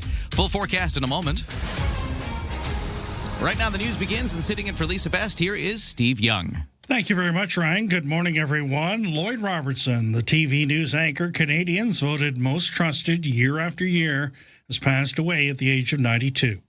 So that's the kind of day it's been on this. For 11 consecutive years, TV Guide Canada readers voted Lloyd Robertson the TV journalist they trusted most. The Stratford, Ontario native got his start in broadcasting at a local radio station in 1952 before landing with the CBC in 1954. Robertson stayed with the public broadcaster until 1976 when he took a job with CTV and became a household name over his 35 years there. Diana and Charles played their parts. What is their left to say, but thank you. Robertson was named a member of the Order of Canada and the Canadian Association of Broadcasters Hall of Fame. And that's the kind of day it's been. I'm Lloyd Robertson. Karen Rebo, The Canadian Press, Toronto. Search continues for a 25-year-old man who went missing near Albert Edward in Strathcona Park after becoming separated from his group yesterday afternoon. Search teams from across the island and the Lower Mainland are continuing their efforts today. The Director of Wildfire Operations for the Provincial Wildfire Service says BC's entering another significant drying trend, raising the risk of more wildfires over the next few days. Cliff Chapman says parts of southern BC will see temperatures in the low to mid-30s and dry lightning is possible starting Thursday. We're continuing to monitor this essentially hourly to look for timing. We will continue to put messaging out on our social feeds as well as information bulletins on the timing of this event, but it will mean that we will see more fires across southern BC. The exact location of those fires is not predictable right now, but as we start to track that system, we will do everything we can to get information out. A new wildfire sparked on the island yesterday. That small blaze located just north of Gold River. The Wildfire Service says the fire's already under control, not expected to grow further. The local fire department, along with initial attack crews, responded quickly yesterday. Outside Spokane, some families are starting to return home after the devastating wildfires there destroyed more than 700 structures over the weekend. Some of the evacuation orders are beginning to be lifted or reduced, and so many families are coming home to just everything gone, and they've got to make decisions. What are they going to do? Are they going to rebuild and stay here? Or are they going to go somewhere else, take the insurance money, sell the land, and go? As President Trump says he believes talks with Iran are going very well. Things remain tense surrounding the Strait of Hormuz, though. Here's Matt Rivers in Jordan. No word yet from Iranian leadership yet, but Iran has said repeatedly it would not agree to any deal that returns the strait to that open, unrestricted, toll-free way it operated before this war began. Meanwhile, things remain very tense in both the Strait of Hormuz and the nearby Red Sea. Overnight, Houthi rebels in Yemen saying they fired missiles at a Saudi tanker in the Red Sea after we saw 2 more ships targeted on Tuesday. And that's your news to 7:35.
Today's CFAX 1070 News Poll, we had some technical problems, so the old one stayed up. And the question was, would you start using BC Transit or use it more often as service and routes improved? Just 23% say I'd take it more often. 9% say they'd start taking the bus. 68% not interested in taking transit. That's your whole update. We're just gathering more data. Larger sample size. So many silver linings. Always. I love the way you look at things. You never go for the downside. You go for the side, and that's why we love you. Well, that and the hair. And why, thank you. I feel like it needs a trim, though, right now. No, you look solid. Okay. Yeah. If you're watching on TV today, does Ryan's hair look solid? That's now the CFAX 1070 News Poll. Oh, dear. Why, thank you, Steve. Hey, sunshine, a little smoke haze in the sky again today. We'll get you a full forecast in just a second. We'll also read more of your snowbird texts. Yeah, what a great show that was. What a great traffic jam that was trying to get out of anywhere along the coast yesterday afterwards. But we'll talk more about that and read your text at 71010 in just a moment. But we got to do the sports, where we saw the Vancouver Whitecaps opening up their League Cup campaign with a 1-0 loss to Liga MX side Atlanta FC. The Caps, by the way, just have one goal over the last 3 games, and head coach Jesper Sorensen says his players need to keep their cool when scoring opportunities arise. Maybe a couple of players used to score more, have not scored in a while, and then you get stressed a little bit, and that's what is normal. But we know these guys, and they will definitely be banging the ball in the back of the net. The Whitecaps will continue Leagues Cup play on Friday when they host FC Juarez. For the Victoria Shamrocks, they took an early lead in the opening round of the playoffs. It's a best-of-5 semifinal series against the Nanaimo Timbermen, and in Game 1 yesterday, 15-6 win for the Shamrocks. 6 of those goals coming from Eli McLaughlin. We also hear from the team that there were almost 2,000 people jammed into the Q Center to watch that opening round of the playoffs. The Shamrocks will go into Game 2 in Nanaimo tomorrow with that 1-0 series lead. Victoria Harbour Cats were not in action last night as scheduled. That's because of air quality concerns. The Wenatchee Apple Sox in Washington State had to cancel last night's game. We'll see what happens tonight. And the Toronto Blue Jays were had a 7-2 loss to the Houston Astros yesterday. Those two teams go at it again today, with right-hander Jameson Taillon scheduled to make his Toronto debut when they hit the field. He was acquired by the Jays from the Chicago Cubs just before Monday's trade deadline. That's your sports to 7:39.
CFAX Morning Show brought to you by Coastal Heat Pumps. For a comfortable home no matter the season. Big savings on your heating bill. Talk to Coastal Heat Pumps, designed for comfort. South Island's Elite Plus Fujitsu Air Stage dealer. On the roads, things are looking fairly smooth right now. No crashes or accidents. And the volume delays from the West Shore into the core area of Victoria and beyond looking lighter than usual still. It's been a fairly easy day. No waits at BC Ferries either. Let's talk about the weather, where we've got a bit of smoke haze back in, although Air Canada saying the air quality should stay fairly good. We'll be at a 3 on the scale of 1 to 10 plus, and 1 to 3 is their low risk air quality range. So we're still going to be there, even though we're slightly higher than sometimes. We like being at a 1 in Victoria often for our air quality. We have great quality. Just those ocean breezes bring a nice air in. So we're a little higher than usual, but still in a low-risk category. That's, I think, the short story. Other than the haze, it's sunny, and we'll see a high of 25, a humid index of 28. Clear skies tonight, lows to 13. Tomorrow, sunny again, highs of 24, humid index of 28. Sunshine for Friday, highs of 24. Saturday and Sunday, sunny with a few clouds here and there, and temperatures staying in that kind of low 20s range. Right now for the temperatures, we're starting to warm up into the day. In downtown Victoria, it's 15 degrees. In Langford, it's 13. On the markets, S&P TSX in Toronto up 588 to 36,390. The Dow is up 596 to 54,682.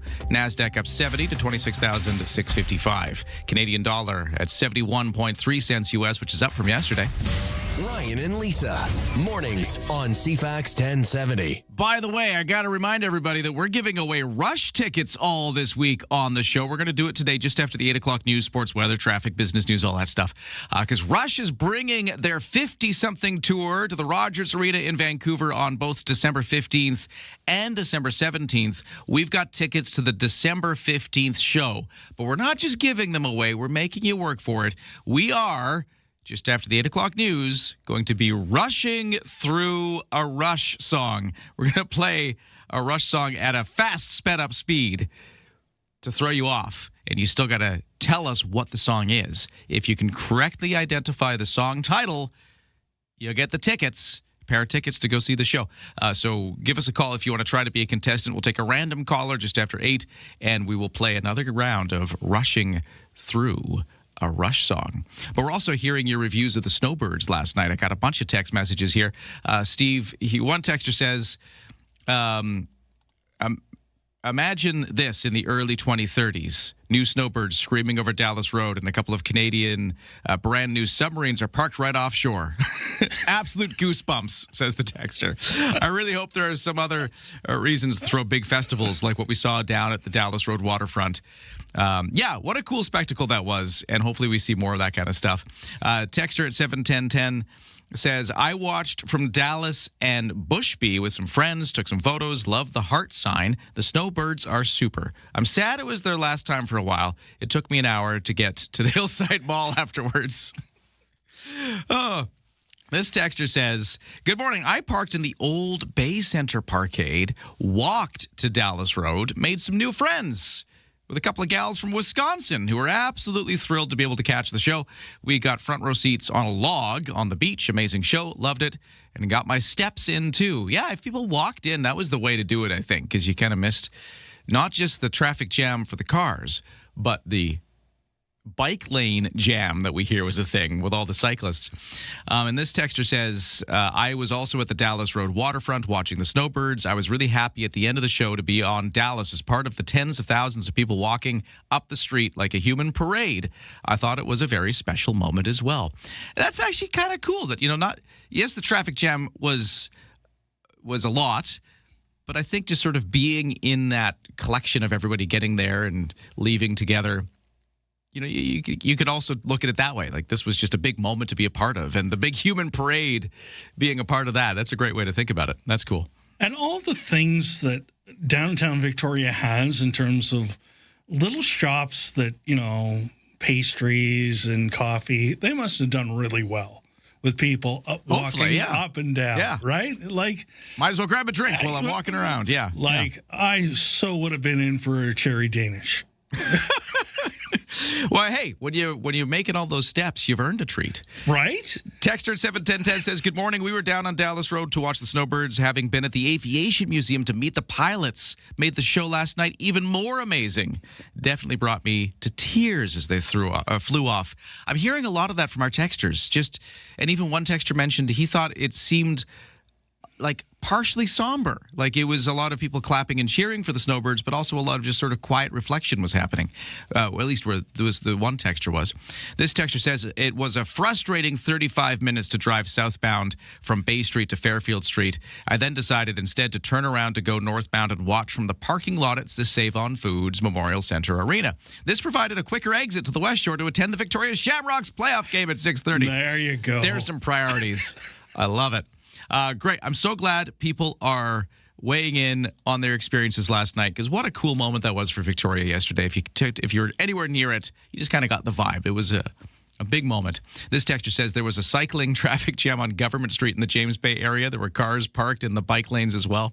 Yeah, we're hearing a lot about that. The bike lane traffic jams are kind of a funny part of yesterday's experience. What else is going on? Well, Steve's got your headlines at 7:46. Take it away, Steve. Thank you, Ryan. Good morning, everyone. Bell Media calling Lloyd Robertson a trusted and beloved broadcaster who left his mark on Canadian journalism. Vice President of News Richard Gray says Robertson became a reassuring voice while reporting on some of the biggest events happening across Canada and around the world. Robertson was an anchor at CTV for 35 years, winning many awards, including an Order of Canada, and was the first journalist inducted into Canada's Walk of Fame. He described covering the terrorist attacks of September 11th and its aftermath among the most difficult stories he had to work on. Robertson's family confirmed the veteran broadcaster died yesterday at the age of 92. Protesters are sleeping on a road to stop BC from logging a rare growth rainforest. Bill Jones, a First Nations elder, says he's watched the forest on his nation's territory disappear for most of his adult life and wants to save what he can. The province says it's deferred or protected 2.4 million hectares of old growth since 2021, but critics say most of those measures are temporary and some deferred areas continue to be logged. An estimated 20% of Vancouver Island's productive old growth forests remain. Most of those are open to logging. And Canada Goose Holdings says it sold footwear brand Baffin to a manufacturer of work and military footwear. It says it sold Baffin to simplify its operating model and focus resources on opportunities most likely to drive long-term profitable growth. The company did not release the value or terms of a deal it signed with Royer. And that's your news headlines to 7:48. Well, one of the other big stories yesterday for the Victoria area was news about Point Ellis House, this historic house right near the Bay Street Bridge. Well, the province has confirmed that it'll cease operations as a public heritage designation, though the province will assume control over the site in early September to preserve its artifacts. This change comes after the site changed operators several times since 2002. Most recently, the Métis Nation of BC have they been running it? Before that, it was the Vancouver Island History Society. That society's president is going to join us in a few moments for reaction on the situation and trying to unpack what this all means for Point Ellis House. That's next. From CFAX 1070. Here's what's happening around the island. Celebrate our coast at Cadbro Bay Festival, Sunday, August 9th from 11 to 3 p.m. Victoria Symphony presents Symphony in the Summer Festival, July 10th through August 9th. Details at victoriasymphony.ca. Have an event you want featured on CFAX 1070? Text us at 71010 to be featured. Get more event info at cfax1070.com. If it's happening, it's here. CFAX 1070.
CFAX 1070 traffic and weather. It has been a fairly easy day. No crashes, accidents, or major problems on our local routes. If you see otherwise, text me at 71010. But so far, smooth sailing. I will point out that there will be obstructions kind of starting this week and then lasting for a little while afterwards on Langford Parkway near about Langford Lake Road. This is Fortis BC gas main work that they're doing there.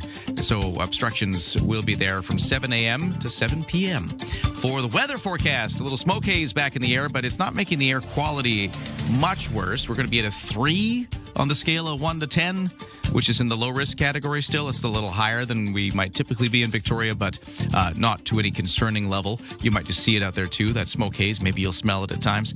Highs of 25 otherwise in the sun with a humidex of 28. Clear skies tonight, lows to 13. Right now at the Victoria International Airport, it's 13 degrees. The best way to start an island morning. Ryan and Lisa on CFAX 1070. Well, big news to do with the historic site Point Ellis House in Victoria, as the province says it's taking over the site and reviewing options for reopening. Here to talk more about this is Kelly Black. He's president of the Vancouver Island Local History Society. And, once upon a time, he was involved in running Point Ellis House. And he's joining us on the line right now for a reaction to this news. Kelly Black, great to get you here. How you doing? I'm good. Good morning. Thanks for having me. Yeah, and just before we get into your reaction, let's place you again in the story, because I think the last time I talked to you, actually, you were the guy, or there with the group that was running Point Ellis House before this current group, the Métis Society. Talk about your time there. Yeah, I was the director there from 2018 to 2023, and it was a bit tough during the height of the pandemic precautions when we were open. So we were closed to the public for a while, but we had a great time. And unfortunately, we had to end it in 2023 due to a lack of sustainable funding from the province of BC. Which seems to be the ongoing challenge here. Ever since 2002, it just seems like this string of stories that sound the same. There's just not enough funding being put into this thing to make it work, and it doesn't matter who's operating it, it just keeps being the same story. And is that what we're seeing here again today? Because we heard from the province yesterday that they're going to step in and take it over after the current group, I guess, wasn't able to make it financially go, or what do you make of this news? Well, I don't exactly know the reason that the Métis Nation of BC has ended its contract to run the site. The province and the Métis Nation are being very tight-lipped about the reasons. But, if it was a financial success, I doubt that they would be closing it down.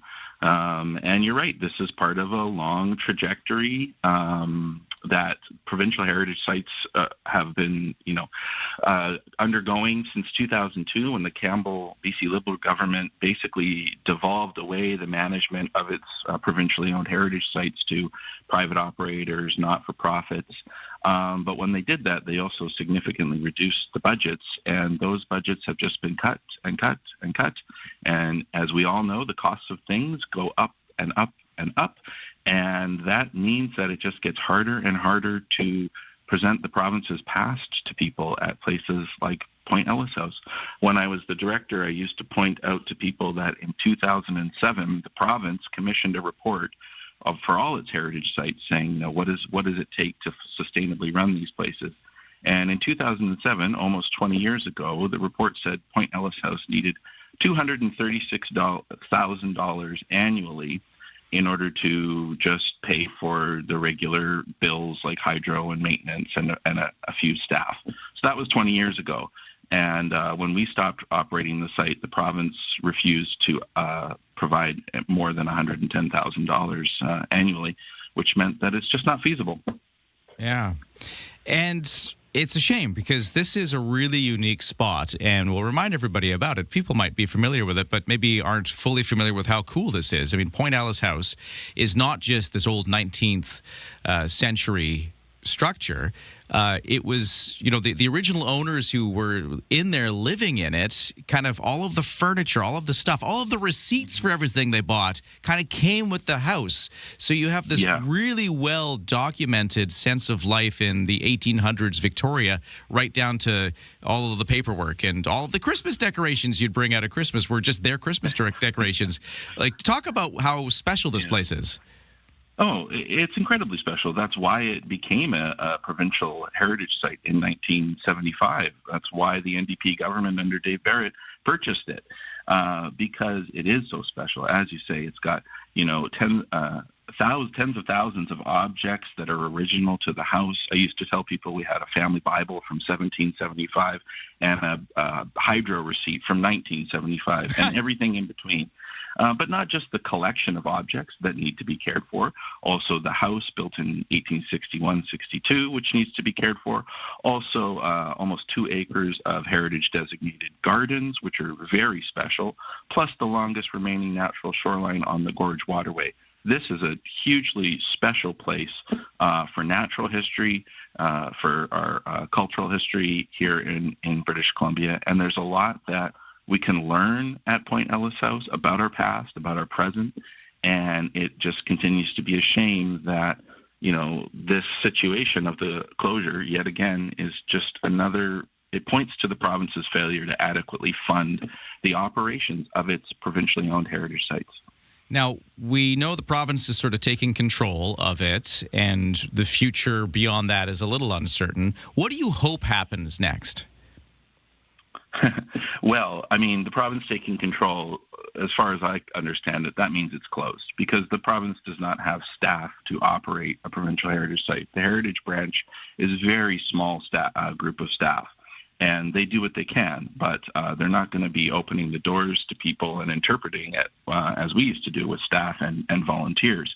What I hope happens is that the government of British Columbia finally wakes up and realizes that if it wants to make these provincially owned heritage sites accessible and compelling to people and to visitors, to the visitor economy, then it needs to spend a little bit of money to fund the operations. And that means paying staff to welcome people, to train up volunteers and greet people and tell them about the past. The province just spent almost $800 million on 7 soccer games. So I don't think this is a question of not being able to find, $250,000 to make Point Ellis House sustainable and open to the public. I think this is a question of priorities, and the province has said heritage sites owned by the people of British Columbia are not a priority.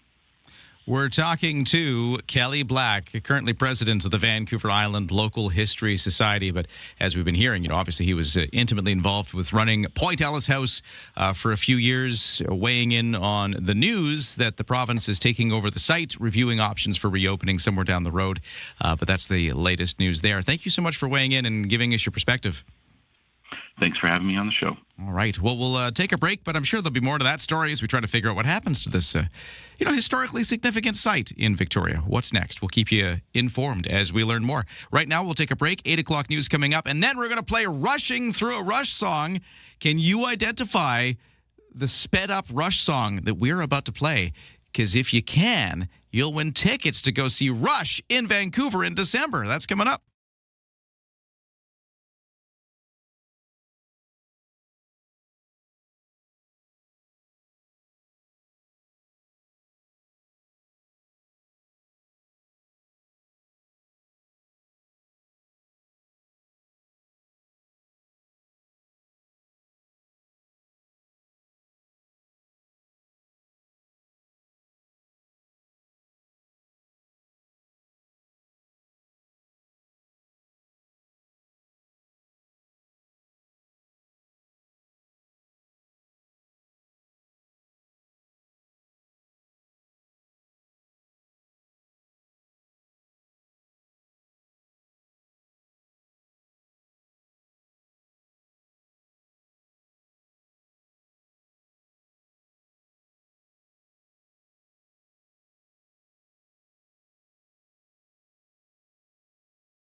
CFAX Victoria, an iHeart radio station. If it's happening, it's here. CFAX 1070. Good morning. It is 8:01 on Wednesday, August the 5th. Sunshine with a little smoke haze. That's the forecast for today. Full details coming up in a moment. Right now, the news begins, and sitting in for Lisa Best, here is Steve Young. Thank you very much, Ryan. Good morning, everyone. Lloyd Robertson, the CTV News former lead anchor for more than 3 decades, has died at age 92. Robertson is one of Canada's most recognizable names in journalism, having covered historic moments such as the Quebec referendum and more than a dozen federal elections. In September of 2011, Robertson signed off for the final time, thanking viewers and fans for their unrelenting support. Here's a clip as heard on the CTV National News broadcast. Thank you 1,000 times over for all of your touching messages, some that speak of watching through the generations. There is the woman from Ontario who tells me that as a student, our familiar opening music would take her from studying at 11 o'clock to join with her parents for the newscast and discuss the events of the day. She now does the same with her own children. Without her and people like her, I would not have been around for so very long. Robertson got his start in broadcasting in 1952 in his hometown of Stratford, Ontario, at a local radio station. In 1954, he landed a spot with the CBC and turned to TV work, where he would stay and become a household name. BC's emergency management minister says a provincial state of emergency isn't necessary at this time to help in the province's wildfire fight. Kelly Green says there are already multiple local states of emergency in place where the fires are burning. Provincial state of emergency, those tools are not needed right now. Tools such as restricting travel and rationing supplies like fuel or accommodations, commandeering accommodations, those tools aren't needed right now. Green says the government won't hesitate to issue a provincial state of emergency if the situation changes. By the way, a new wildfire on the island yesterday, just north of Gold River. It's already under control, not expected to grow. The southern half of the island will be dealing with smoke again today, though. Forecasters say it'll be lighter than yesterday, a little more noticeable on the west shore than in Victoria. Environment Canada's air quality index will stay at 3 throughout the day. That's low risk. Protesters are sleeping on a road to stop BC from logging a rare old-growth rainforest here on Vancouver Island. Elder Bill Jones from a First Nations in the Port Renfrew area says he's watched forest on his nation's territory disappear for most of his adult life and wants to save what he can. The province says it's deferred or protected 2.4 million hectares of old growth since 2021, but critics say most of those measures are temporary and some deferred areas continue to be logged. An estimated 20% of the island's productive old growth forests remain. Most of those are open to logging. Vic PD asking for the public's help after a suspected hate-motivated act of mischief. Investigators are trying to identify a man believed to be responsible for graffiti in the 2100 block of Vancouver Street around 4 a.m. on August 2nd. The individual's described as white, approximately 6 feet tall, with long dark hair, a dark mustache, and a tattoo on his left hand. Anyone with information or video from the area is asked to contact the ECOM support desk. View Royal receiving $85,000 in federal funding to update its Parks and Trails Master Plan. That funding comes through the Strategic Priorities Fund and BC's Build Communities Strong Fund and will help the town develop a plan that reflects its growth. And today, we celebrate something your mother told you never to leave the house without: a clean pair of. Today is National Underwear Day. We raise up the 1/4 yard of fabric that offers a barrier between you and your clothes. A YouGov poll says only about 7% of us go commando on a regular basis. According to Hanes Underwear, the average person has about 15 pairs, 4 for special occasions. And while there's no expiration date on when to toss and replace, it should be done before a waistband blowout. I'm Bree Tennis. Special occasion underwear? I was just thinking that. What is this special occasion underwear? Is that the ones that's just not quite as threadbare in case for some reason it's going to be visible? I don't have special occasion. Sorry. I'd love to have, but it's just not part of the budget. 15 pairs is a lot, seems to me. You got to make it through a couple, wash cycles. That's 2 weeks. Yeah? Don't you do the laundry every week? Well, yeah, but every once in a while, what if you're away for the weekend, you miss laundry day? It's good to I like having the comfort of knowing I at least have that, extra few days to get me there. Okay. That's your news to 8:06.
The Gremlins played with our CFAX 1070 news poll that started yesterday, which was, how often do you check the smoke forecast during wildfire peak season? Every day, once in a while, or never? Theoretically, you could have voted now at CFAX1070.com or on the iHeartRadio app, but we couldn't get it to work. Because Lisa's not here. Lisa is the master. We miss you, Lisa. Yes, we do. And I'm sure the listeners and viewers do as well. I'm no Lisa. We do appreciate Sports Guy Steve, though. And so do our listeners. That 71010 texter says, okay, Ryan and Steve, think back to date nights when you talk about special occasion underwear. Okay, I gotcha. I guess that's true. I guess I've been married too long. That's my problem. That's from Sue at 71010. Thank you very much for texting in. Hey, weather-wise, we're looking at a day that's going to be sunny with a bit of smoke haze in the air. We'll tell you all about it in weather in just a few moments. We're also going to play Rushing Through a Rush song. Do you want to win Rush tickets? Well, you got to get ready to call 250-386-1161 in just a moment. Over to the sports, though. We'll start with the Victoria Shamrocks taking an early lead in their best of 5 semifinal series, running away from the Nanaimo Timbermen 15-6 in front of nearly 2,000 fans at the Q Center last night. Eli McLaughlin scoring 6 goals. Shamrocks will now take that 1-0 series lead into Game 2, which is tomorrow in Nanaimo. No action for the Victoria Harbour Cats last night. They were supposed to play against the Wenatchee Apple Sox on the road in Washington State, but the smoke in that state has been so bad they canceled the game because of air quality issues. Right-hander Jameson Taillon is scheduled to make his Toronto debut today when the visiting Blue Jays wrap up a 3-game series against the AL West leading Houston Astros. The Jays lost to the Astros 7-2 last night. Vancouver Whitecaps opened up their Leagues Cup campaign with a 1-0 loss to visiting Atlanta FC. This is the Leagues Cup where you get the Mexican Liga MX teams and the Major League Soccer teams mixing up for a cup championship. The Whitecaps will play their next game on Friday. And that's your sports to 809. Yeah, get ready to call 250-386-1161. We're going to take a random caller in just a moment. Play them a sped-up Rush song. If they guess the name of the song, I guess not guess, if they just know the name of the song, they're going to get tickets to see Rush coming to Vancouver in December.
CFAX 1070 traffic and weather. By the way, the whole morning show brought to you by Thrifty Foods. If you're heading on a summer road trip, shop at Thrifty Foods, swipe your Scene Plus card, and save up to 15 cents per liter at Shell. See you in store for details. Still no major incidents on our roads. We got gas main work, which is happening on Langford Parkway near Langford Lake Road. That'll be slowing things up for a little while. It started this week, but it's going to be taking them a bit of time to get that finished. Watch out for occasional delays and obstructions. Everything else is looking fairly clear. If you see otherwise, text me at 71010. No waits at BC Ferries right now, at least, with the 9 o'clock sailing coming up with room left for vehicles. And for the weather, sunny today with some smoky haze in the air again. A humidex of 28, so it's going to feel like 28 degrees, otherwise a high of 25. That's your day today. Clear skies other than a bit of smoke haze for tonight, lows to 13. Tomorrow, sunshine. Temperatures are about the same. Tomorrow actually looks very much like today. Friday, sunny, highs of 24. Saturday, sunny, highs of 23. Sunday, a mix of sun and cloud, highs of 24. So that is your look ahead into the long-range forecast. And right now, in downtown Victoria, the temperature is 16 degrees. On the markets, S&P TSX up 543 points at this hour to 36,345. The Dow is up 531 to 54,617. The Nasdaq is up 1 to 26,586. And the Canadian dollar at 71.4 cents US, making some gains today. Let's get started. Start your day informed and entertained. Ryan and Lisa, mornings on CFAX 1070. Rush, Canada's big old rock band, bringing their 50-something tour to Rogers Arena in Vancouver on December 15th and 17th. Tickets are on sale now, but I got tickets for the December 15th show if you can correctly identify us rushing through a Rush song. Steve, this took me by surprise yesterday because it was our first time doing it, and the sound of the fast Rush song was a lot. But we had a correct answer from our contestant. Had it right away. He knew it. He was a fan. It was good to see a fan win. Yes. So I'm going to take a random caller right now. I'm just going to smash some buttons here and see who shows up, and we're going to let them play. Who's this? Hello? Hello. What's your name? My name's Alan. Alan, would you like to play Rushing Through a Rush song? I most certainly would. Are you a big fan? I'm a huge fan. Well, if I've seen them 3 times at least. You've already seen them 3 times. You're going to have no problem with this, I bet you. Okay. So let's go for it. Although you never know. Sometimes in the moment, you get the nerves. Pressure. Pressure. So no pressure. Here it goes. Okay. I'm going to let it run for a few moments so you get a sense of it. Here we are, rushing through a Rush song.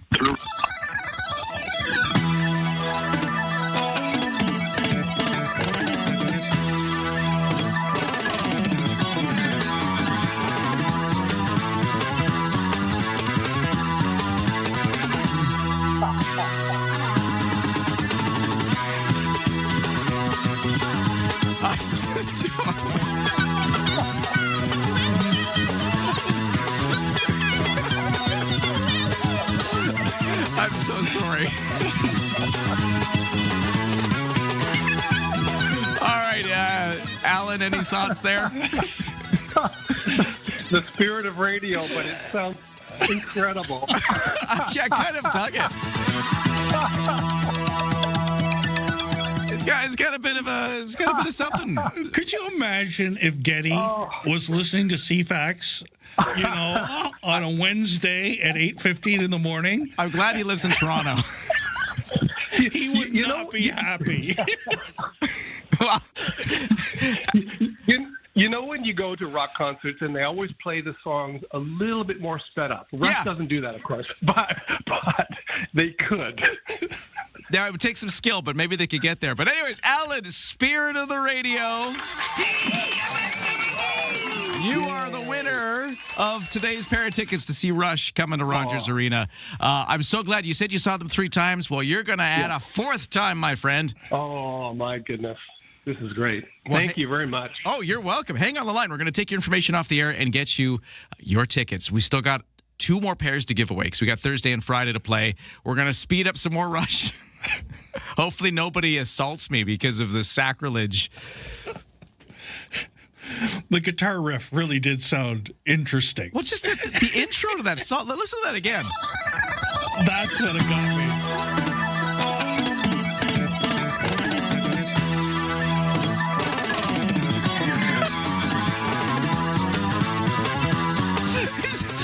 The drums that are just like, oh man. Anyways, amazing. Got to get over that. 8:16. It's going to take a while. It's going to take a while. Checking your news headlines. New wildfire here on the island yesterday. It was a small blaze located just north of Gold River, less than a hectare.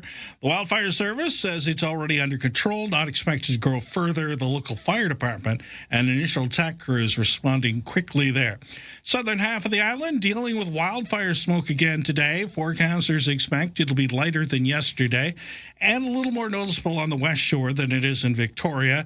Environment Canada's Air Quality Index Halifax will stay at 3. Search continues for a 25-year-old man who went missing near Albert Edward in Strathcona Park after becoming separated from his group on Monday afternoon. Search teams from across the island and the Lower Mainland are continuing their efforts today. Protesters are sleeping on a road to stop BC from logging a rare old-growth forest here on Vancouver Island. Elder Bill Jones from a First Nation in the Port Renfrew area says he's watched forest on his nation's territory disappear for most of his adult life and wants to save what he can. That's your news headlines to 8:17. Congratulations again to Alan, just talking to him there. We're going to do it again tomorrow. Rushing Through a Rush song. Join us for that. We are going to change topics, though, and talk about Pacific FC. By the way, we also have tickets to give away for. I'm just awash in tickets to give away. I got a 4-pack to see Pacific FC play at home this weekend. But we're not just going to give away tickets. We're going to talk to the coach, Terry Dunfield. Coach of Pacific FC. Formerly of TSN. Yeah, he was. The Bell family. He was doing a bunch of the World Cup coverage. Yes. How cool is that? And he was a midfielder for Team Canada. He also played in British soccer leagues. He was in the Premier League, wasn't he? Or at least, I can't remember. Up there. Yeah, he was up there. Yeah.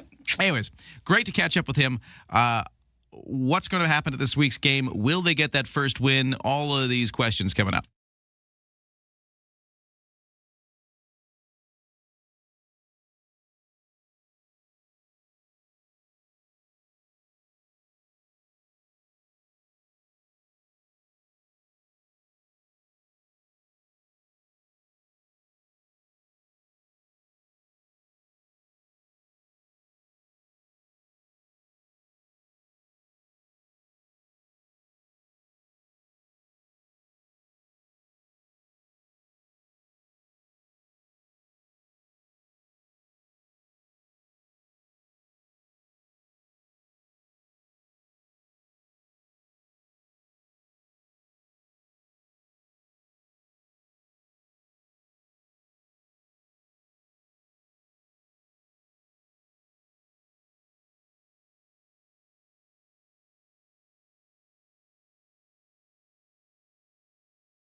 CFAX Morning Show brought to you by Coastal Heat Pumps. For a comfortable home no matter the season, big savings on your heating bill. Talk to Coastal Heat Pumps. They're designed for comfort. South Island's Elite Plus Fujitsu Air Stage dealer.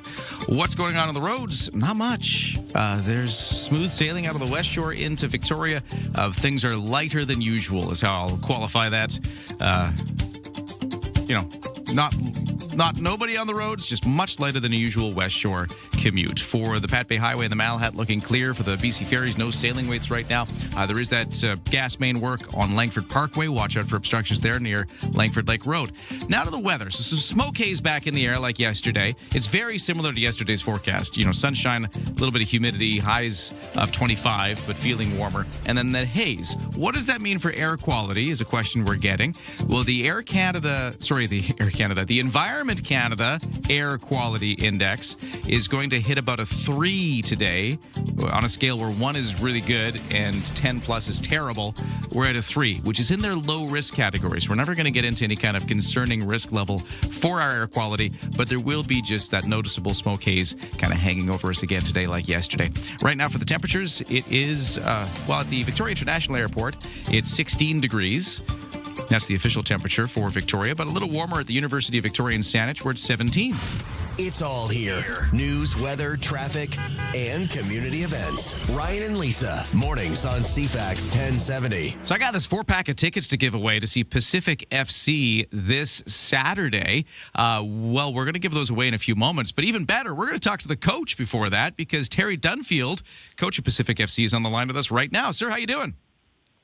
Yeah, really good, Ryan. Thanks for having me. Great to get you here. And we got sports guy Steve in the room as well because he's keen to talk to you as well. But we're talking. Yeah. Good morning. Welcome to Victoria. Yeah, it's great to get you here because when you and I spoke, and I know you spoke to Steve as well, it was kind of when you were on your way here. This is our first time to talk to you since you kind of got there with the team. You've been in Victoria. How's it going for you personally so far? Personally, it's going great. I'm loving life on the island. My wife's with me, my 4-year-old son. It's so beautiful every single day waking up. But having said that, guys, I got to be real, man. We're in the fight. Yeah. Our team is playing some incredible stuff over the past couple of games, and we can't catch a break right now. We picked up a couple red cards in our last game. I found out this morning we appealed one of them. The appeal didn't go our way. So that's because Donald Trump couldn't intervene. Yeah, we need Carney. Get Carney on the call. Oh, my. So, yeah, because we were talking about Atletico Ottawa the last game, right? And it was a close one. Oh, we killed them. The math suggested our XG, so the number of chances you create against the number of chances they create, we were 4.5. The last time we hit that number was 4.5 years ago. So we played some really good stuff against the reigning champs. A couple individual errors killed us. We were even frustrated going into that game because the air quality in Hamilton the week before was up around 7. So we started the warm-up, came off the pitch. We're just so excited to show everyone what we're doing, what we're building here, and then we played so well again. Tons of character at this last home game as well. So, it can be difficult when the guys have not won a game all season because I imagine they're it erodes confidence. It's like having a monkey on your back, and it's so difficult to get past that. Yeah, great point, Steve. And, we've brought a mental performance coach in to help us with that. I think confidence comes from putting the hard work in, the reps in training. They're going to the gym in the afternoon. The guys are crushing it. So I think they're confident. But having said that, just, getting over the line for that first win is so important. And we've been doing a fair bit of work, too, just living in the moment, living in the present, and just understanding what moment we are at in the game. And there's just, again, been some really, really good stuff. We're close. Well, one of the things I like to present to people is, because I grew up just outside of London, Ontario, and the Knights won 3 games one season and lost 62 and tied 1. That was their actual record. Why are you telling me this story? Because I'm trying to give you confidence moving forward. Now they've won 3 Memorial Cups since then. So sometimes buddy. So you have to hit bottom sometimes before you head up the other side. Oh, no, I like it. And we've been in hell for sure, and we're crawling our way out of it. And thanks for taking me on that short journey. Now, this Saturday, it's Pacific FC seeking that first win of the season versus Inter Toronto. Take us through what's coming up this Saturday, what you're doing against Inter Toronto, and kind of what fans are hoping to see, because we're going to send 4 people, because we got 4 tickets to give away at the end of this conversation, by the way. So hopefully some listeners are going to get out there and see it.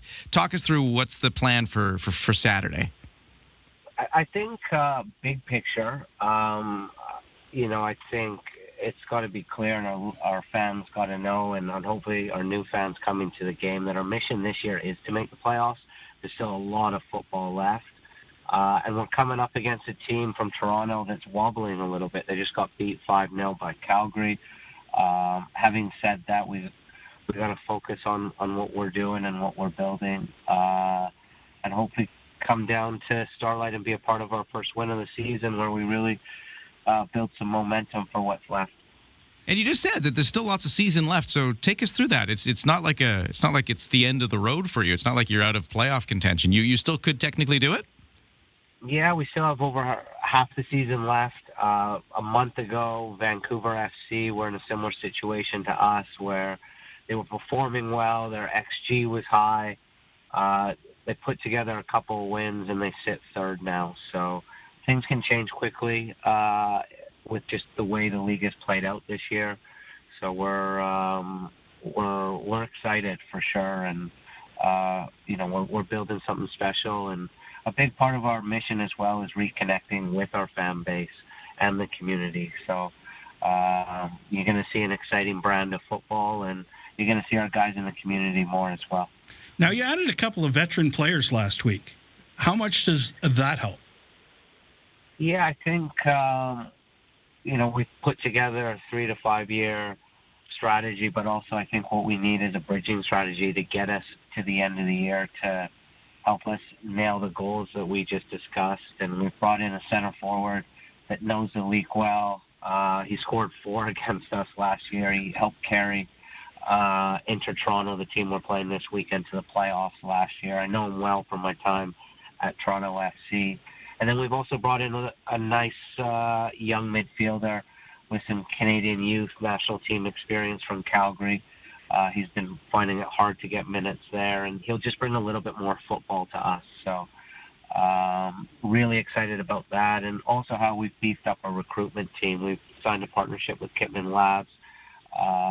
There's a lot of data behind what we're doing as well now. So we have some clear processes in that space, and a former player and captain of ours, Jamar Dixon, is leading that. So there's been some real solid work that's gone into the transfer window already.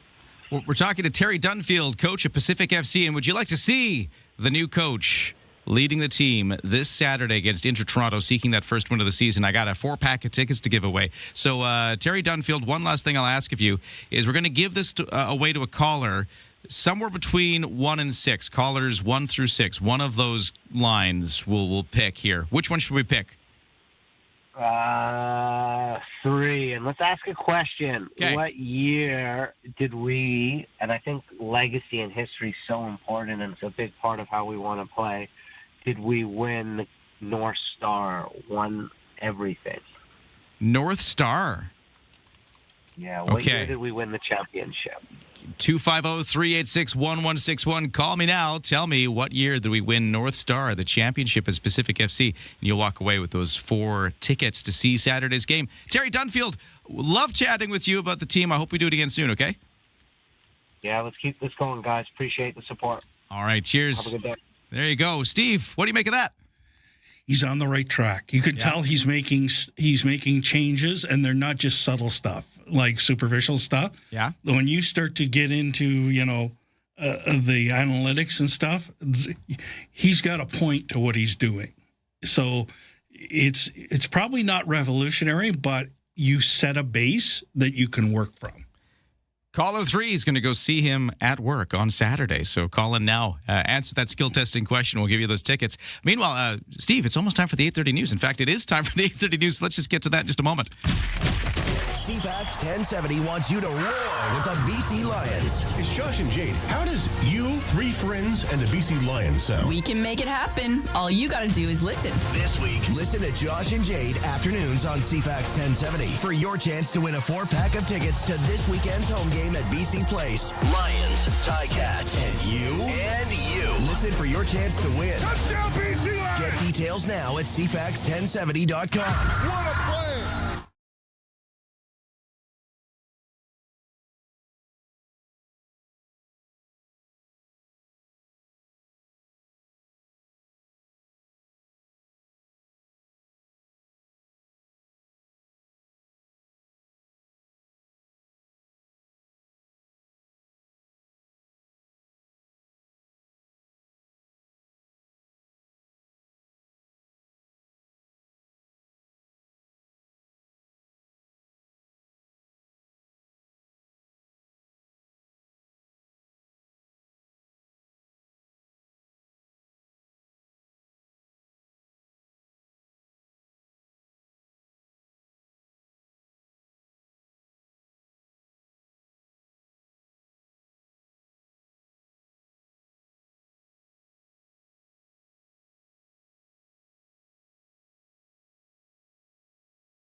CFAX Victoria. An iHeart radio station. If it's happening, It's here. CFAX 1070. It's 8:33 on this Wednesday, August 5th. Let's get right to the news. And here is Steve Young. Thank you very much, Ryan. Good morning, everyone. Starting with some sad news. Lloyd Robertson, the TV news anchor, Canadians voted most trusted year after year, has died at age 92. So that's the kind of day it's been on this. For 11 consecutive years, TV Guide Canada readers voted Lloyd Robertson the TV journalist they trusted most, an honor he took to heart.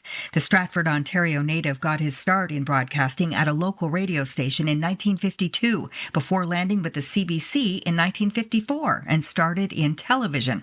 Robertson stayed with the public broadcaster until 1976, when he took a job with CTV and became a household name over his 35 years there while covering so much history. Diana and Charles played their parts. What is there left to say?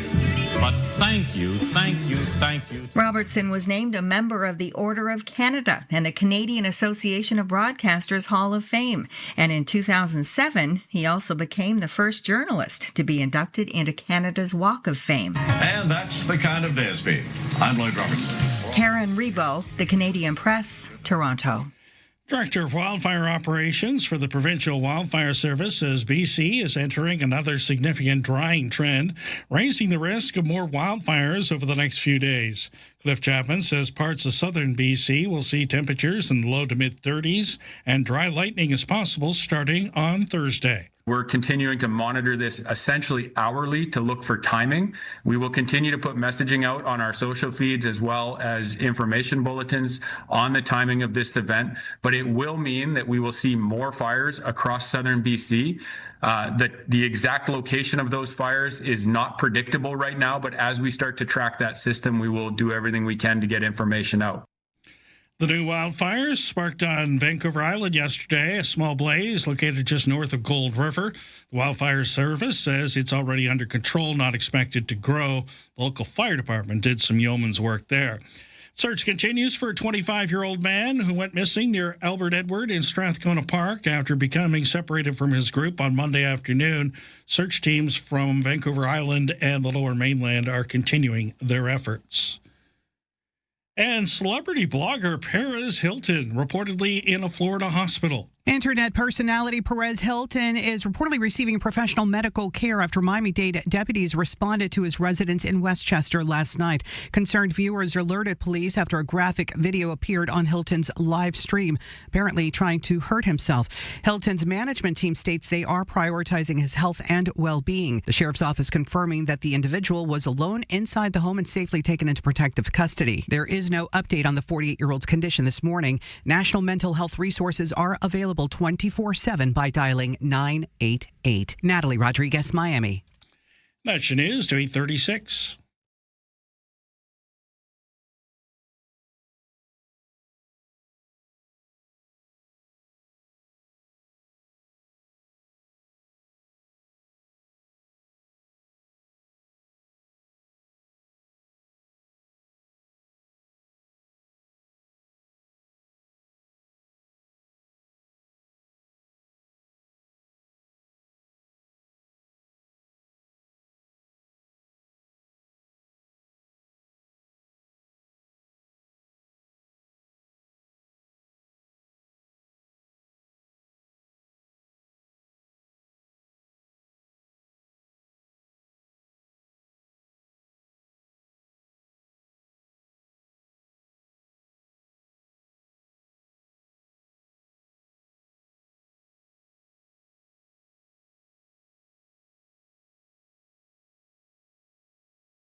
The CFAX News Poll, we tried to ask you yesterday, how often did you check the smoke forecast during wildfire season?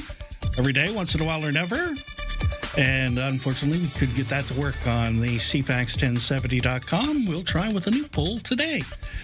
That's your news to 8:37. Hey, congratulations to Leon. He won the tickets to Pacific FC by being the caller with the correct answer to the coach's question. The coach gave us a skill testing question, which we should give the answer to, by the way, just for those curious. He was wondering, what year did Pacific FC win the North Star Shield, the Canadian Premier League champions of the year? It was 2021 is the correct answer, Steve. Yes. That was the year that happened. 1-0 final in the final game. Yeah. Big day. Yeah, so there you go. That was the question that got Leon the tickets. We got more to give away tomorrow, though, so stay tuned. For now, let's talk about some different sports. Yeah, Pacific FC taking on Toronto Saturday, 3 p.m., Starlight Stadium. That's been a cool local game. You also, of course, have the Victoria Shamrocks, some more local sports you can take in. About 2,000 people came out to the Q Center last night for Game 1 in the best-of-5 series against the Nanaimo Timbermen. It's the opening round of the playoffs in the WLA, and Victoria took the game 15-6. Shamrocks will take that 1-0 series lead into Game 2, which is tomorrow in Nanaimo, and then Friday back in Victoria at the Q Center. For the Victoria Harbour Cats, they were on the road, or they were supposed to be. Well, I guess they are there, but the game got canceled last night because of air quality in Washington State with the Wenatchee Apple Sox. We'll see what happens with Game 3 today of what was supposed to be a 3-game series. For the majors, Toronto Blue Jays in action again tonight. We'll see Jameson Taillon scheduled to make his debut. He was acquired from the Chicago Cubs before the Toronto Monday trade deadline. Yesterday, Houston Astros beating Toronto 7-2. So those two teams going at it again today. And the Vancouver Whitecaps opened up their League's Cup campaign with a 1-0 loss to visiting Atlanta FC.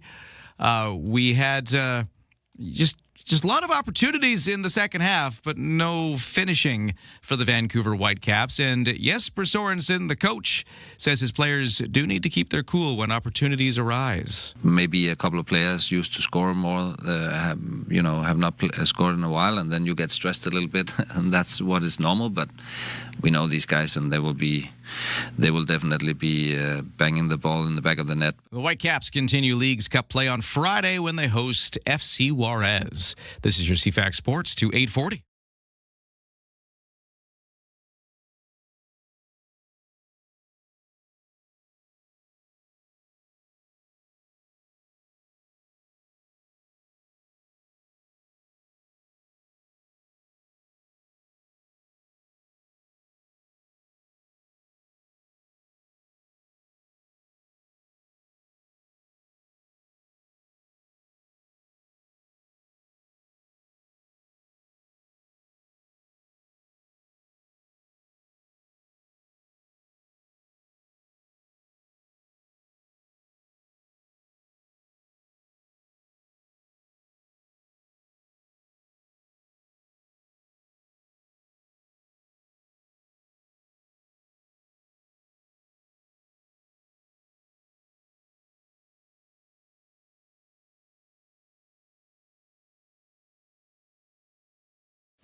Hey, CFAX Morning Show brought to you by Coastal Heat Pumps. For big savings on your heating bill, a comfortable home no matter the season, talk to Coastal Heat Pumps. They're designed for comfort. The South Island's Elite Plus Fujitsu Air Stage dealer.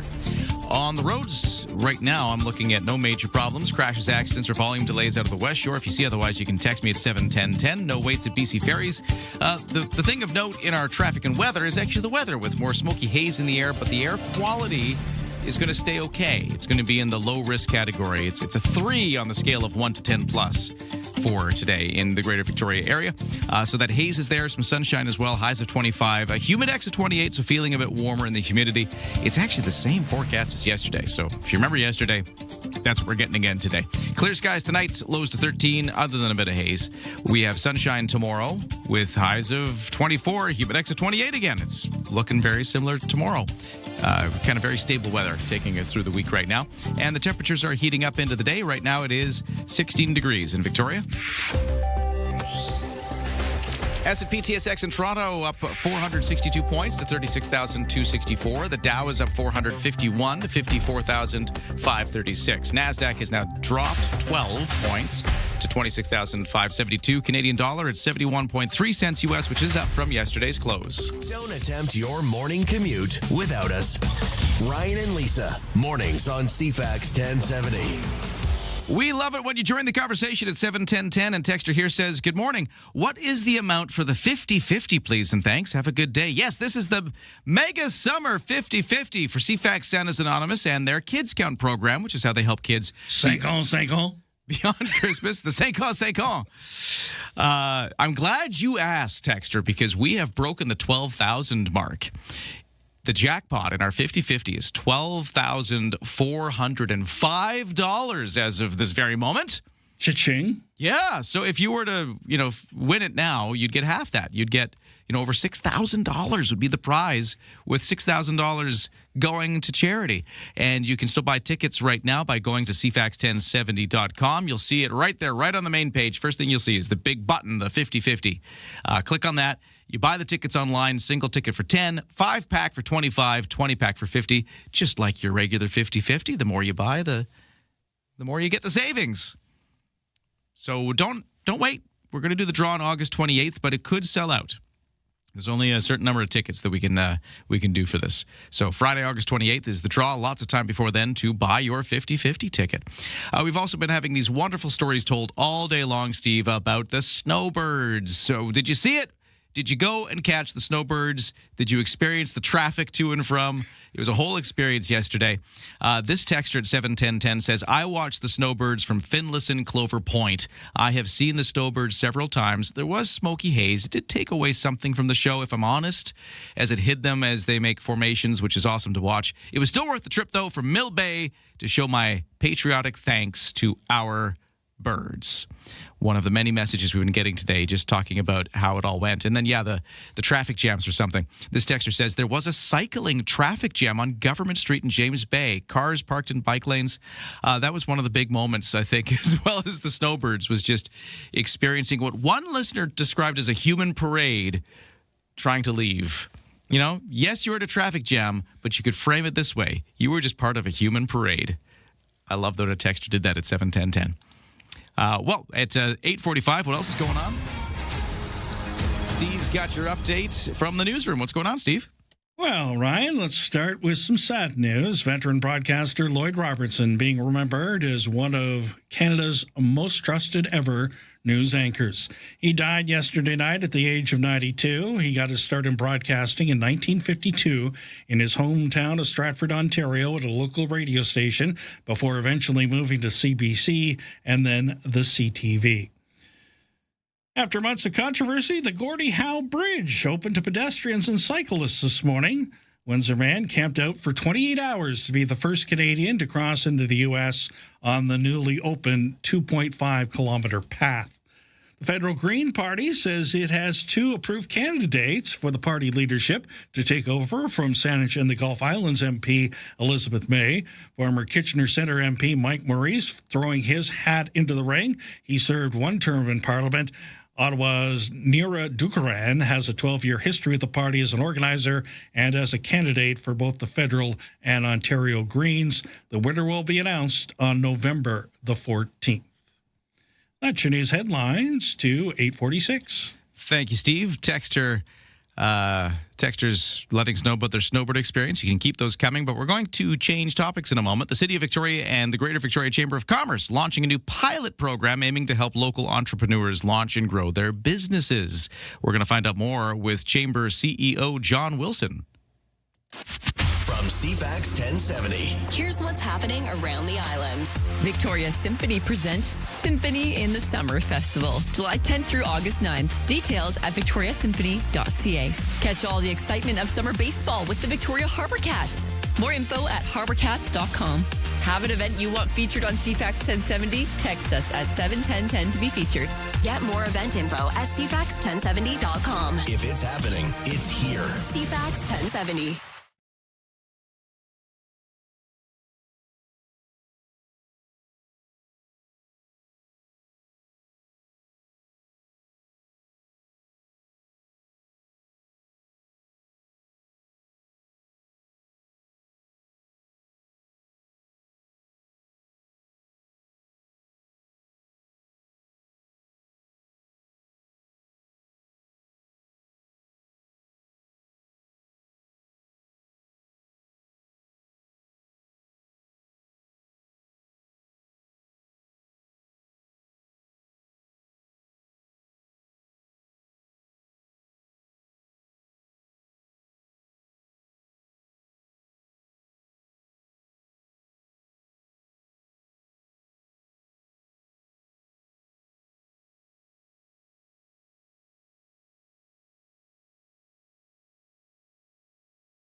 CFAX 1070 traffic and weather. Things are smooth out there on the roads. No waits at BC Ferries. And the weather is sunny with some smoke haze. That is the situation for today. It's very much like yesterday. Humidex at 28 as well. So feeling like 28 degrees in the humidity. 25 degrees will be our high otherwise. Right now sitting at 16. Clear skies with a bit of haze tonight. Lows to 13. Then tomorrow it's the same forecast again. Friday might cool off a little bit. And then on the weekend, Saturday and Sunday, sunny with a few clouds. Highs in the mid to low 20s. Right now, like I said, 16 degrees for Victoria. Thanks for starting your day with us. Ryan and Lisa, mornings on CFAX 1070. Joining us right now, he is the CEO of the Greater Victoria Chamber of Commerce, John Wilson, talking about a new program, an inaugural class for entrepreneurs wanting to launch and grow their business. We're going to find out more about this in just a moment. John Wilson, how you doing? Great. Good morning, Ryan. Thanks for having me on. Great to get you here. Hey, before we get into it, did you see the Snowbirds last night? I did. Yeah, I was down on Dallas Road and watched the Snowbirds performance. It was fantastic. A great piece of Canadiana, and it's always been one of my favorites, watching the Snowbirds. And the Chamber were able to help connect Dan Dempsey and his team with the Snowbirds with Kelly Curta and the Greater Victoria Festival Society, and they pulled off a fantastic event, I think, for our local community, and always great. And thanks to CFAX for being down there supporting as well. Yeah, it was great to be there because it really was. I mean, the Snowbirds were the main attraction, but I think just sort of being there with tens of thousands of other Victorians down along the waterfront, that's kind of a neat vibe as well. Absolutely, just a beautiful evening, and just shows what this community can pull off. We're definitely punched well above our weights with events like this, and it's just great to be side by side with Greater Victoria supporting such a iconic Canadian event like the Snowbirds, and hopefully we get to see them around again one day soon. Well, let's leave that for now, but hopefully you're right. We do get the Snowbirds back in whatever capacity they return in. We will see them Saturday, I guess. They're going to go by the David Foster Foundation show in the Inner Harbor. So we don't have to wait long for another little Snowbirds flyover. But anyways, let's talk about something else, because we got you here because you got this thing called Launch Victoria. It's the City of Victoria and the Chamber of Commerce getting together to create this pilot program. It's supposed to help local entrepreneurs launch and grow their business. But tell me more about it. What is this? Well, it's great to be working side by side with the city. We've said for a long time here at the Chamber is that, businesses want to be part of the solution. And Launch Victoria is a new partnership between the Greater Victoria Chamber of Commerce and the City of Victoria, helping local companies grow and scale. Businesses are telling us they need clearer support and better access to mentors and strong path to investment. And Launch Victoria delivers just that. It's about building a more competitive, resilient economy for Greater Victoria. And it's a pilot program where people actually can join up and join a cohort, like a class? Yeah, so it's on the City of Victoria website and on the Chamber website, the link to it. And the goals of the program are to help local companies grow, attract investments, strengthen the region's long-term economic future, and along with providing mentorship, capital connections, of course, connections to capital and practical tools for entrepreneurs. So they can move faster through the system. And it truly is about positioning Greater Victoria to compete with other mid-sized cities with strong innovation ecosystems. And we do compete with other cities like Kelowna and Nanaimo and Surrey. Of course, they're building strong innovation systems and business growth ecosystems, trying to attract entrepreneurs and businesses to their regions. But of course, we have we believe we have in Greater Victoria competitive advantages that we all know about. We have an highly educated talent base supported by a fantastic post-secondary institutions, our fantastic quality of life, and that attracts and retains these great skilled workers, giving what we think employers a recruitment edge over these other cities. And just as collaborative innovation will help, draw and give entrepreneurs a step up with our competitors. So, in your view, who's the ideal candidate here? Who are you hoping will apply for this? What kind of person, what kind of entrepreneur do you think would benefit from this? Well, it's about starting new business. So young new businesses looking for support, both from the city and with the chamber. It gives a free year membership to the chamber and lots of support and teaching opportunities, education opportunities through the Launch Victoria, and all the information is on the website. We're really excited to get it going. I think you've probably answered this by saying that the type of things you're hoping to help people out in this launch program, but I'll still ask, what do you think the big challenges are for an entrepreneur trying to start out in Victoria? What are the hurdles they've got to get across? Well, it's tough. You know, it's about access to capital for sure. Capital is tight right now. The financial institutions are very strained, restricting and much tougher on particularly unproven businesses. For sure. They're looking, so people who have great ideas and want to get in business, they're looking for mentorship, people who have been in business, particularly in Greater Victoria, to navigate the barriers that are sometimes put in place through and it also offers training and networks that they wouldn't otherwise have access to. So it really helps companies with strong ideas overcome these barriers to growth, and we're excited to get it going for sure. Now, you, of course, had a successful run at business in Victoria. Do you think you would have been helped out by a program like this when you were first starting out? Well, Ryan, to be honest, I'm second generation, so I did have the program. It was a program of mom and dad. My mom and dad started our business, so I was very, very lucky to be able to have particularly my dad to lean on and learn from. But a lot of people don't have that, and it's an opportunity for young entrepreneurs to learn from people who have been through the wars of entrepreneurship, and it's a tough battle, and it's not for the weak of heart. And I applaud anyone who follows their passion and wants to get into business and be successful. And it's hard work, and it's a lot of ups and downs. And anything we can do to support them from a chamber perspective and in partnership here with the city, I think goes a long way to growing our region's business base. Well, the applications are open for Launch Victoria from the City of Victoria and the Greater Victoria Chamber of Commerce joining up for this pilot program. City website's got more information if you want to check it out. But that's John Wilson. He's CEO of the Greater Victoria Chamber of Commerce. Always a pleasure to talk to you. Thanks so much for telling us all about this. Good luck with it. Yeah, thanks very much, Ryan. Really appreciate having me on. Well, there we go. That's a great program. Great to hopefully help launch a few careers and a few entrepreneurs in the City of Victoria. That's just about all the time we have for today here on Ryan and Lisa Mornings on CFAX 1070 with Steve Young guesting for Lisa, but we'll be back at it tomorrow. Much more to come. Steve's got your 9 o'clock news in a moment. Adam Sterling will be back on the local talk show microphone at 11, and then great talk radio all through the day.